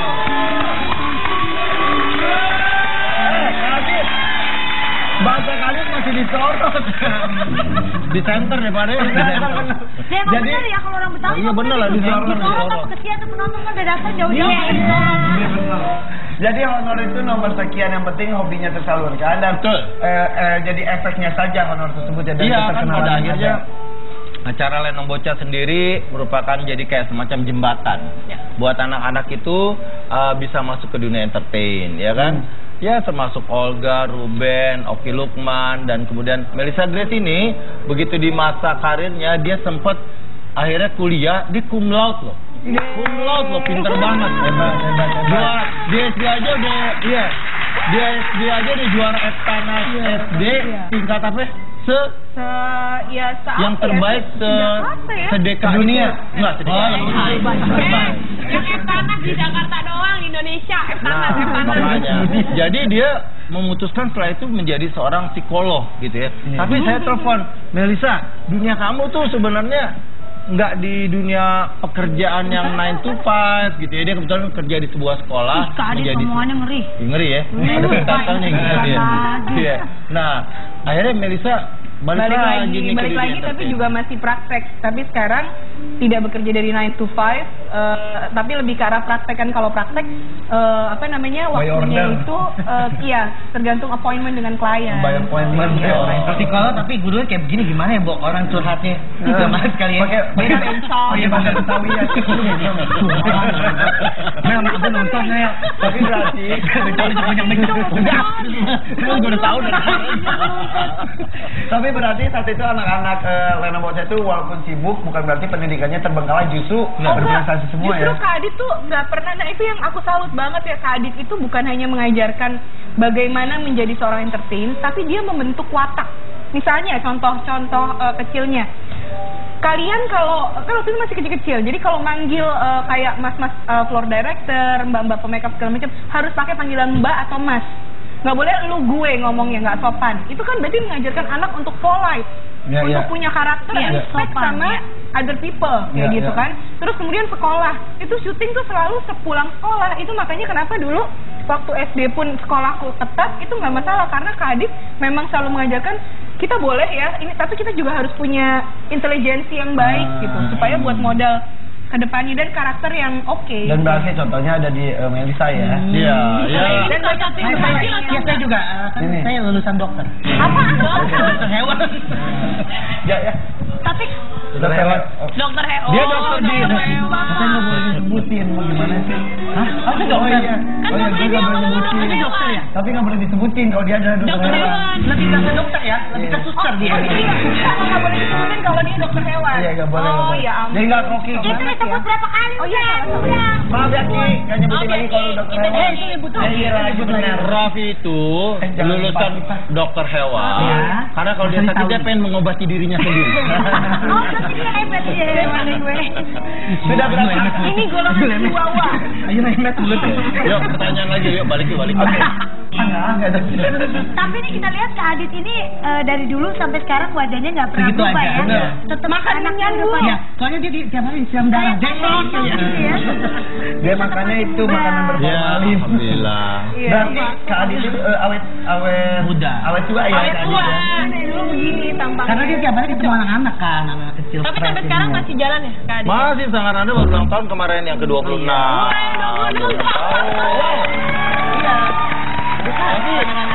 Oke, jadi kalau ini kan ini angkatan pertama, ini angkatan kedua, udah berapa angkatan semuanya? Kalau Sanggar Ananda itu kan berdirinya tanggal 25 Maret 1989. Oh baru ulang tahun dong? Iya kemarin. Nah, tapi sebelumnya baru itu kita ngomong, punya ulang tahun. punya teater Kaula Muda, kakaknya Sanggar Ananda itu udah berdiri dari 7 Juni 1986. Itu ada anggotanya Ustadz Jeffrey Al-Bukhari, Sandy Nayawan, ya Ratu Tria dan banyak lagi gitu loh. Helsi Herlinda. Tapi angkatan Ananda ini baru tahun 89. panjang gitu kan. Nah gitu, termasuk Oki Lukman dan semua ini masukin lu di Sanggar Ananda dulu. Kak Adit, kalau misalnya nih ada orang yang pengen masuk ke Sanggar Ananda, itu sebelumnya perlu di casting dulu atau enggak? Atau langsung masuk aja? Iya, sebenarnya gini, Sanggar Ananda itu kan fokusnya lebih kepada membangun percaya diri, gitu loh. Ya, niatnya harus, ya, karena kalau udah percaya diri apapun bisa dilakukan. Kan. Mau jadi artis kan, mau jadi apapun juga, yang penting percaya diri. Nah jadi nggak ada castingan bakat gitu. Jadi semuanya boleh masuk, yang penting tujuannya membangun percaya diri dulu. Kalau mau jadi artis, perjuangannya panjang. Mau nggak casting tiap hari, mau nggak nungguin syuting, nggak gampang, panjang gitu loh. Jadi semuanya perlu proses. Betul, tapi kebanyakan orang ya di luar sana bilang udah pokoknya mah jadi artis aja enak, sedangkan mereka nggak tahu sebenarnya prosesnya kan juga panjang. Tadi ya kan? Raffi juga cerita tadi yang di awal-awal kayak Ruben, almarhum Olga, awalnya juga pada pendiam ya semuanya. Iya, artinya mereka kan bergabung nggak serta-merta langsung jadi pintar improvisasi dan lain sebagainya. Ada proses latihan. Olga tuh perlu waktu 7 tahun latihan di Sanggar. Saya ingat banget begitu dapat peran kecil dari saya live di sebuah stasiun TV, fragmen pendek. Dia tuh adegannya cuma harus membeli sesuatu di warung, ada set warung gitu. Dia di pinggir situ, dia ngomong, "Kadit aku nggak jadi, aku nggak berani, Kadit aku nggak berani." Itu Olga. Padahal adegannya cuma live, padahal cuma adegannya beli sesuatu di warung. Itu saya dorong dia sampai masuk ke dalam set, lalu, Pak, saya beli ini ya Pak ya, udah langsung kabur. Jadi dia masuknya juga, orang mah masuk mah kayak tadi ya, enak gitu ya masuk. Dia masuknya begini, langsung beli sesuatu kabur di pojok diam. Deg-degan gitu. Proses namanya. Main di panggung juga begitu, nangis dulu gemeteran. Itu Olga sama Ruben kayak gitu. Jadi semua perlu proses, butuh waktu 7 tahun bahkan.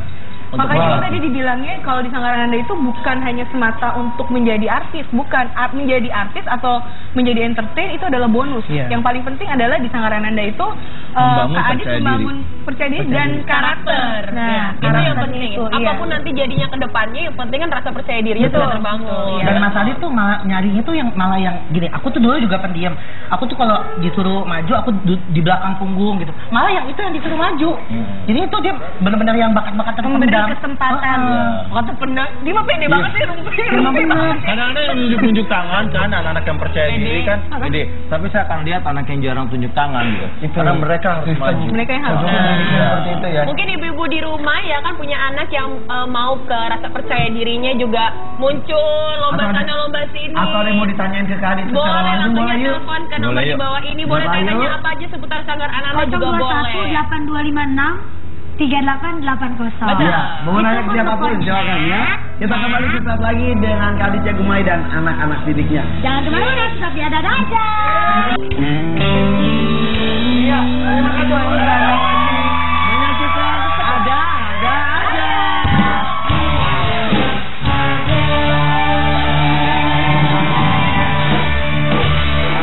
Kadit Jagumay, Elsa Grace dan juga Raffi Sino. Nah, aku ganti baju nih. Iya dong. Baju hijau-hijau ala model. Harus lihat artisnya. Dia siap segmen ganti baju mau ganti muka, Pak. Makanya begini yang berubah. Melisa sudah jadi psikolog dan juga entertainer. Raffi Sino pemain sinetron, MC juga. Film. Ada 3 film tahun ini. Tapi ngomongin film, Kadit Jagumay juga luar biasa. Baru nyutradarain film apa yang Ada Surga di Rumahmu. Ini baru mau Udah tayang dari tanggal 2 April, sekarang lagi tayang, lagi rame. Judulnya Ada Surga di Rumahmu. Yang main Hussein Alasan. Hussein mantan. Hussein. Harus nonton. Seleranya udah beda. bukan yang botak lagi. Enggak, saya nggak pernah ada hubungan apa-apa. Iya. Enggak, memang lu nggak pernah ada hubungan apa, dia mah ngakunya ada hubungan apa. Kalau dia ngaku, kalau gua mah enggak berani. Tapi benar. Hussein enggak di luar hubungan dengan Ayu. Hussein mainnya keren banget di film itu. Judulnya Ada Surga di Rumahmu, itu lagi rame di Twitter, semua orang pengen nonton film itu. Hebat. Keren. Itu kisah tentang bakti anak kepada orang tua, ya, bakti anak kepada orang tua, dan semua orang yang memiliki orang tua dan mencintai orang tua wajib tonton film ini. Kalau nggak nonton nih, mungkin nggak, ya gimana ya? Ini saya mau jadi saya yang bikin filmnya aja. Saya bikin filmnya aja udah 30 kali nonton dari mulai ngedit sampai dengan berkali-kali itu masih meneteskan air mata karena ngomongin orang tua gitu. Ya itu dari yang Ustaz Ahmad Al-Hafsi ya. Iya, betul. Nah, tapi ngomongin soal Ayu yang mulutnya kayak harimau. Sebenarnya mau bosan enggak ada apa-apa. Ya enggak ada apa-apa. Enggak ada apa-apa. Enggak ada. Udah sekarang daripada ngomongin saya, sekarang ada mulutmu harimau.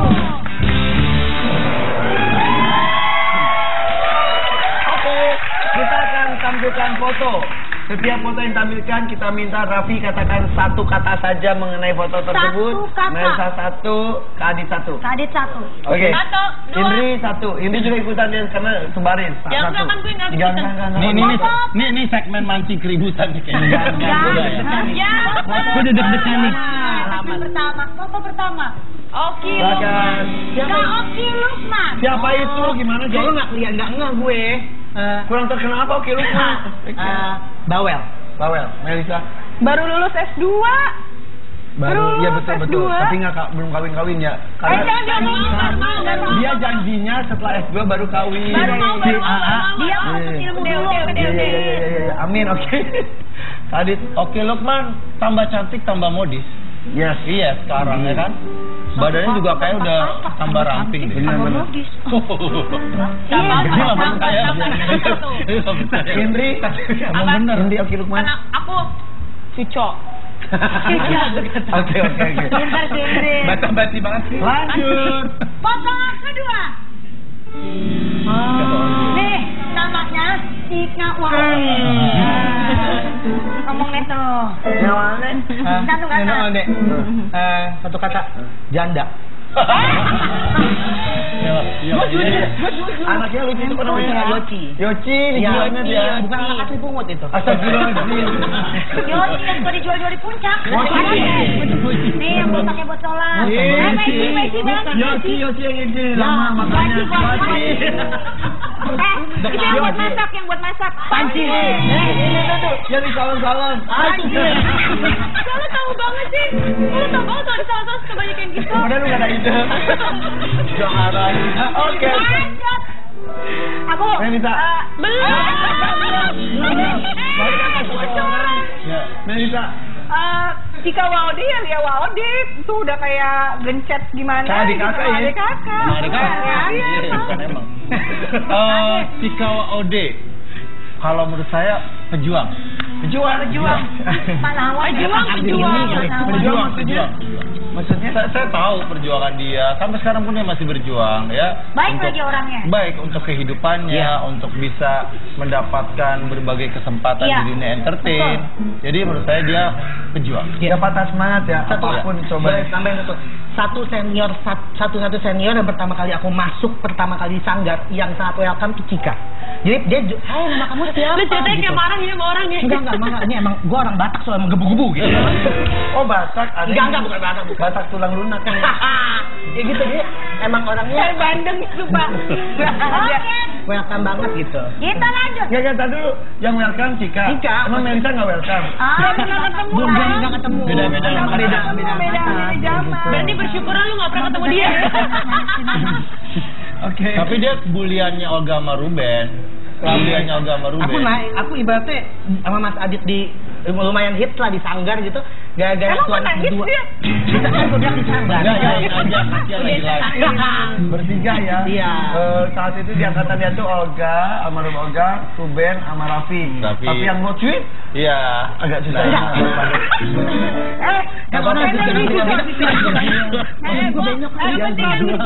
Berjuang mah. Iya benar. Selanjutnya foto ketiga. Bensu. Sama saya Ruben Onsu. Kakak gue. Kakak. Berarti lu adiknya Beltran juga.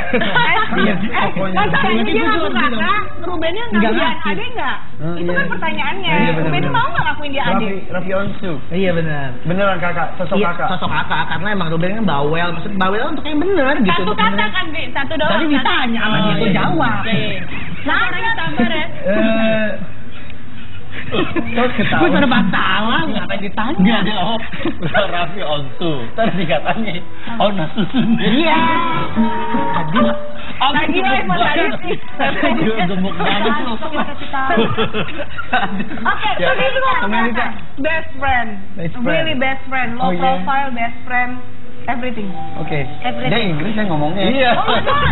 Dia biasa ngelenong di London. Jika Adit suka lucu loh kalau Dia manggil sutradara Inggris kan mana punya bahasa Inggris. ya Adit, satu kata untuk Ruben. Ruben Onsu perfeksionis. Perfeksionis. Sampai sekarang kayaknya perfeksionisnya ya. Dia kalau udah mau ngerjain sesuatu tuh betul-betul mengerahkan seluruh jiwa dan raganya sampai ribet, sampai ngedit kadang-kadang pengen ngikut. Iya. Kadang orang lihatnya kayak cerewet, padahal emang itu adalah konseptor juga yang bagus. Kalau dia pengen muncul, aku harus pakai baju apa? Ini apa nih? Konsepnya gimana nih? Yang ini nih. Gua nggak mau sama ya nanti. Wah, gitu. Dia benar-benar Itu punya. kayaknya sampai sekarang kayak begitu tuh ya. Rahasia, Ruben Onsu. Cuco. Tadi Cuco. Cuco lagi. Lu mah jeli. Dua kata diulang. Cari aman aja Nih deh. Ruben, satu lagi boleh nggak kita telepon? Bunda Dorce mungkin? Oh enggak. Cuco lagi. Foto berikutnya. Oke. Tunggu. Kok musiknya dikasih begitu? Gitu. Jangan kaget. Serem deh. Gagal. Olga buat Raffi. Satu kata lagi. Luar biasa. Itu dua kata sih betul. Tapi Kita luar bersama. biasa. Satu. Luar biasanya. Yaitu aku percaya diri itu dari dia, jujur. Sebenarnya satu angkatan kan enggak ya, Olga 97, aku 98, dan di situ emang aku paling muda. Ruben, Olga ini berdua yang makanya aku bilang Olga itu, aduh gue merinding ngomongnya. Olga itu menaikkan orang dari bulian, karena gini, aku kan cadel. Dulu aku dikasih sama Mas Aditya Guma itu dialog tuh R ketemu R gitu kan. Itu setelah dia kayaknya dia janjian ke Mas Adit, pokoknya setiap aku dialog itu salah aja, dan dia ngangkat Olga malah. Terus tangganya Mas Adit sengaja emang bikin lucu gitu, dan itu malah dia ketawa. Terus aku sempat dikurung satu kamar sama Olga, di kamar sama Olga, dikurung. Pokoknya dia gini, heh, bedak lo ketebelan tuh, lo bencong bukan? Gitu kata Olga, bercanda tapi ngomong gitu. Ya ngaku lah, gue harus ngaku bencong, Bo. Gitu, dipaksa, bercanda tapi bencong bukan bencong. Gue cakap, iya gue bencong gitu. Bercanda. Lucu-lucuan. Hati kali ya. Gitu. Iya gitu, dan itu yang buat jadi Mas Adit orangnya. Mas Adit jadi yang ngeliat gitu, ternyata di sesuatu ya gitu. Itu dari Ruben, Olga gitu. Sampai sekarang aku pertama kali nge-MC aja, itu berani di panggung itu Olga. Aku nggak ngerti cara nge-MC gimana, Olga narik, ayo lo joget. Gitu, Olga mau joget tuh. Yaudah aku joget segila-gilanya apa-apa, akhirnya ternyata mereka ketawa, dan mulai di situ, oh ternyata ngelawak tuh begini ya. Gitu, ngelawak tuh begini, itu dari Olga. Oke. Banyak yang jadi nggak satu kata. Iya, cerita. Tapi ditahan. Gak apa-apa, dari satu kata kita tanya ceritanya. Adit pusing langsung. Silakan Kak Melisa. Ada dua sebenarnya, genuine dan totalitas. Genuine bahasa Indonesia nya. Inggris lah. Genuine asli. Bahasa Betawi. Jadi kalau orang mungkin pentingin image segala macam, kalau dia karena dia total, karena dia genuine, dia jadi total gitu. Karena dia asli, dia tampil apa adanya, jadi dia total dalam pekerjaan. So dia nggak terlalu peduli tentang image nanti orang nganggap dia gimana. He's just be himself. Jadi dirinya sendiri ya. Iya. Dan itulah yang membuat dia menjadi besar dan dicintai banyak orang because he's genuine gitu. Thank you. Oke, thank you. Next. Satu kata buat Olga ya. How about you? Kalau menurut saya mumpung. Satu katanya mumpung. Mumpung. Aji mumpungkah?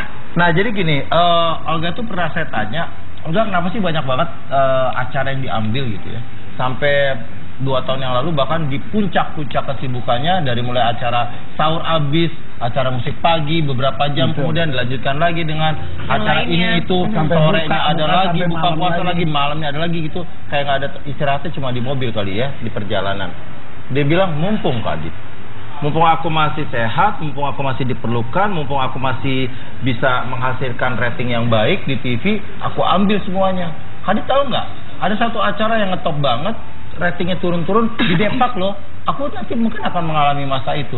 Sekarang mumpung semuanya masih memerlukan aku ambil semuanya. Berarti mumpung dalam hal yang positif berarti sebenarnya. Iya, artinya Ya, bisa jadi. Jadi ingat itu kemarin ketemu Koas juga pelatih, jadi konya Kak Adit. Kalau nggak ada Kak Adit, ada Koas. Pengurus administrasi Koas juga, Koas. Nah katanya Koas, Olga tuh sempat di masa puncak-puncaknya banget, puncak karirnya, sempat telepon Koas jam 4 pagi nangis-nangis.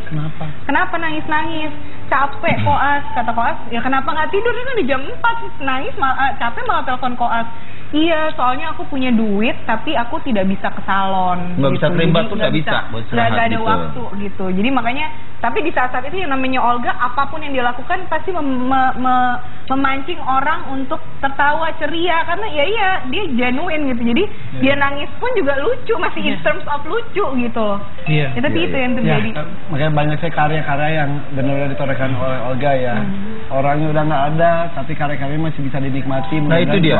Itu kelebihan kita yang bekerja di dunia entertain adalah kita sedang meninggalkan sejarah sebenarnya. Ya kan? Kalau orang lain mungkin ke anak cucunya 50-60 tahun ke depan nggak bisa lihat videonya Irfan Hakim yang masih dengan celana yang cucok ini kan. Ya kan? Tapi 60 tahun ke depan tuh buyut gue tuh celananya lucu banget. Dia ada rekamannya di internet, beredar di video. Itulah kita keuntungannya bekerja di dunia entertain. Nah, mungkin kita penasaran sebenarnya waktu itu almarhum seperti apa sih waktu di Lenong Bocah. Nah, makanya ini kita lihat sejarah istilah kata Kadit dari Olga Saputra dan juga teman-teman di Lenong Bocah. Kita lihat yuk tayangan berikutnya. Itu walaupun bukan Lenong Bocah, acara Lenong Bocah, salah satu program. Pengisi acaranya anak-anak Sanggar Ananda ya. Ya Kadit banyak program, Kadit banyak banget program. Ada punya serial kayak serial horor sebenarnya ratusan episode. Kadit yang bikin serial horor ratusan episode tayangnya setiap. Iya, gua kan kaburi guru gue. Jadi jodoh gitu banget. Jadi ditayangannya setelah maghrib gitu, dan itu hampir tiap hari tayang, seluruh anak Sanggar main kan. Nah kalau Raffi juga sempat main di serial di salah satu. Itu yang jadi hijau tadi Raffi bukan? Bukan. Kita juga main kan, aku juga main di. Oh iya main, tapi serial lain. Yang hijau tadi Luffy. Yang mana? Yang tadi setan. Tadi ada Didi Sahab, juga ada Dude Herlino juga ya. Dude anak Sanggar juga. Bekti. Oh iya. Alvin Adam Arifin. Alvin Adam? Iya, tapi itu angkatannya Ustadz Jeffrey. Alvin Adam itu? Iya, penyiar TV. Iya itu. Sama Marcelino. Iya, Marcelino dan juga ya banyak sih sebenarnya. Kayak sekarang kalau yang lagi yang baru-baru ini Jessica Mila yang di itu ya. Di TV yang serial yang ngetop itu juga. Kepuasannya apa sih Kak Adit melihat anak-anaknya sukses, mendidik segala macam, terus ngelihat anak-anak didik pada berhasil? Sukses, Iya. Yang pasti saya senang karena tujuan saya menjadi jembatan bagi bakat-bakat yang luar biasa dari anak-anak itu tercapai. Itu satu. Kedua lagi saya juga senang karena saya bisa dengan jadi gini, waktu saya mulai karir sebagai penulis skenario itu ibu saya tuh melihat saya mengetik bermalam-malam, waktu itu masih SMP loh ya. Dan iya di kelas 1 SMP itu udah ngetik skenario buat waktu itu satu-satu stasiun TV di Indonesia TVRI kan. Saya pinjam mesin tik tetangga, saya ngetik sampai malam ditolak sama stasiun TV, diperbaiki lagi. Ibu saya bilang gini, kamu ngetik terus mana hasilnya gitu. Saya bilang saya udah bisa jawab waktu SMP. Hasil akan datang kalau kita mengerjakan segala sesuatu dengan baik. Pada saat itu saya udah bisa bilang gitu.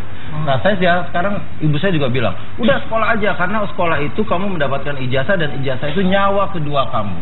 Saya udah bisa bilang, saya punya nyawa ketiga yaitu bakat.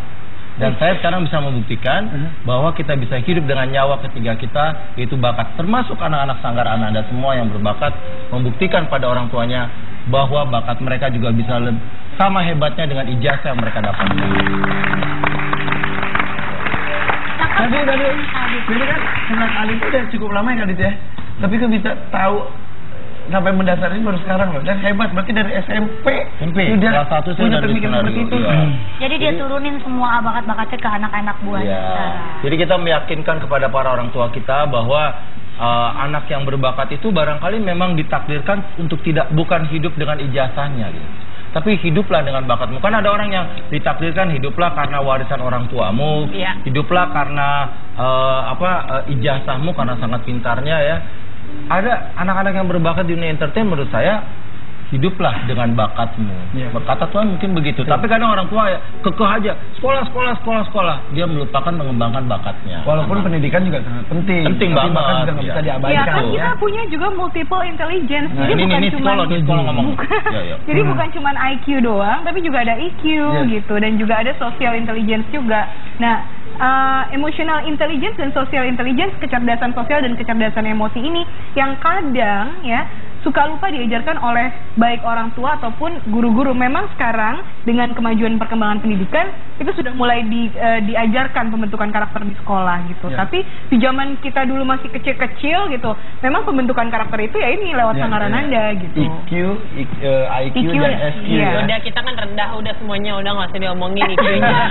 Itu juga pemisahan global juga paling pinter. Biasanya kerja di dunia entertain nih IQ dan SQ-nya itu pasti excellent gitu. Luar biasa ya, IQ, SQ.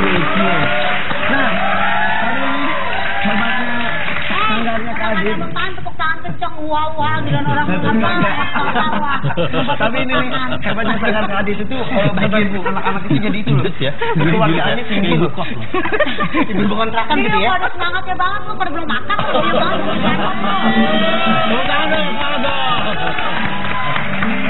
Tapi kita balik lagi ke Olga ya. Kita balik lagi tadi kan foto terakhir itu Olga. Tadi sempat diceritain juga bahwa sempat bukan mengeluh, mungkin ada titik di mana jenuh, titik di mana capek. Ya. Tapi pada saat bergabung di Sanggar Ananda sendiri pernah menceritakan kelelahannya nggak sih Kak? Selama ada di Sanggar. Ya itu tadi salah satu curhat yang di puncak kesibukannya ya gitu ya. Tapi saya sekarang jadi berpikir sebenarnya Olga itu kayak punya feeling naluri dasar. Kan ada di BB-nya juga kan tertulis kan, di statusnya terakhir gitu kan masih ada tulisan, saya masih nyimpen gitu kan, ya Allah sehatkan aku, panjangkan umurku. Tapi sebenarnya itu tak ragu-ragu, artinya itu sebuah doa. Pada waktu itu dia masih sehat, tapi dia udah ngomong panjangkan umurku gitu, karena dia merasa mungkin sakit pada itu. Belum sakit gitu, artinya ya masih ya up and down lah, tapi dia minta panjangkan umurnya karena kayaknya dia masih ada sesuatu yang perlu dia kejar untuk dia kumpulkan dan kemudian dia share kepada keluarganya. Karena kan niat utama dia terjun ke entertain salah satunya mengangkat derajat keluarga, gitu kan. Nah, naluri dasarnya Olga, saya ngerasa sekarang gitu berpikir dari kalimat-kalimat rentetan obrolan saya dengan Olga, dari mulai kata mumpungnya dia dan lain sebagainya, saya berpikir ini udah punya feeling ya dia ya, nggak panjang usianya dan dia mau mengumpulkan segala sesuatu. Artinya dia jadi kayak lilin yang menebarkan cahaya, penerangan, tapi rela hancur dan habis demi memberikan penerangan, rela habis untuk memberikan penerangan ke sekitarnya. Menurut saya itulah Olga. Ya. Kalau aku gini setahun yang lalu sebelum dia masih megang, sebelum dia masuk rumah sakit, aku sempat BBM-an terakhir kali itu Februari atau Maret gitu ya. BBM-an dia kan aku ngucapin ulang tahun, terus dia bilang kangen, dia manggil aku Mong, cemong gitu. Mong kangen kata dia gitu. Iya gitu, terus kangen kayak dulu lagi ya Mak gitu. Iya zaman di rusun. Udah aja cerita gue nangis kata Olga tuh nggak pernah kayak gitu. Gue nangis, terus akhirnya dia bilang gini, capek gitu. Selesai. Capek, aduh, ya gitulah pokoknya. Jadi kayak jadi Kak Adit bilang kayak seperti punya feeling, kayak seperti punya apa ya? Firasat yang punya firasat gitu ya kan. Ya kayak sudah sampai satu titik menyerah, tapi sudah dimasuk rutinitas yang nggak bisa dihentikan seperti itu ya. Ya, almarhum Olga sudah meninggalkan kita semua lebih dari 7 hari, sudah seminggu lebih, dan beberapa hari yang lalu juga pihak keluarga dan manajemen telah melakukan 7 hari kepergian Olga Saputra. Kita lihat dulu liputan. Ya, kita yang ditinggalkan hanya bisa menikmati karya-karya Olga dan mengirimkan doa. Insya Allah berharap mudah-mudahan Olga mendapatkan tempat terbaik di sisinya dan keluarga, teman-teman terdekat diberikan ketabahan. Ya. Amin. Berbicara mengenai almarhum, ini simpang siur kabar mengenai apa yang sedang terjadi, dan sama orang-orang terdekat pun tampak tidak bisa mengetahui hal sebenarnya. Kak Adit sendiri sempat menengokah ke sana Kak Adit? Cuma terakhir saya melihat Olga itu ya waktu di Pondok Indah, dan waktu itu ya udah lama, dan dia udah lagi tidur ya. Setelah itu saya bilang ke manajemen kalau nanti saya diperbolehkan lagi untuk lihat betul-betul ketemu, ngobrol, artinya dia lagi bangun ya, bukan lagi tidur gitu, tolong kabarin ya gitu. Tapi terus ya mungkin karena kesibukan Mak Vera mengurus Olga lalu dipindahkan ke Singapura dan lain sebagainya, dan bahkan kami para pengurus sanggar sudah sempat beli tiket untuk pergi ke Singapura ya, ada sekitar 9 tiket kita udah beli gitu. Tapi kemudian teman-teman artis juga bilang ya nggak usah lah karena di sana nggak bisa masuk juga gitu. Akhirnya kita ngurungin ya itu kita cancel semuanya dan sampai saat ini belum pernah ketemu lagi. Tapi saya tahu itu bukan semata-mata keputusan Mak Vera. Ya. Saya tahu itu pasti ada kebijakan dari rumah sakit. Betul. Ya. Karena kalau ketika di ICU tidak bisa sembarang orang masuk karena perlu ketenangan yang luar biasa. Iya. Beda dengan peraturan yang ada di sini ya. Takut membawa penyakit juga dari luar kan, dalam kondisi yang nggak fit, ya kan misalnya flu dan segala macam malah menambah penyakit. Karena standar ICU itu emang berbeda dengan ruang rawat inap. Karena Papa juga sempat di ICU, Papa udah berpulang setahun yang lalu 1 April, jadi agak berdekatan dengan almarhum Olga. Pada saat itu Papa juga sakit sempat berapa lama di ICU dan memang begitu, jangankan teman, bahkan pihak keluarga sendiri pun ngelihatnya cuma boleh dari kaca dan itu dalam semua kondisi bersih gitu. Maksudnya kita sebelum masuk ditensi dulu, diperiksa dulu kesehatannya gitu. Benar-benar very strict gitu. Steril ya. Jadi kalau cerita dari Beran Antolin katanya jam 11 malam pun ketika Olga masih dirawat di rawat inap di RSPI masih nerima tamu ke jam 11 malam. Sementara kan untuk pasien itu harusnya udah rehat. Jadi emang ketika diputuskan untuk dipindah ke Mount Elizabeth Singapura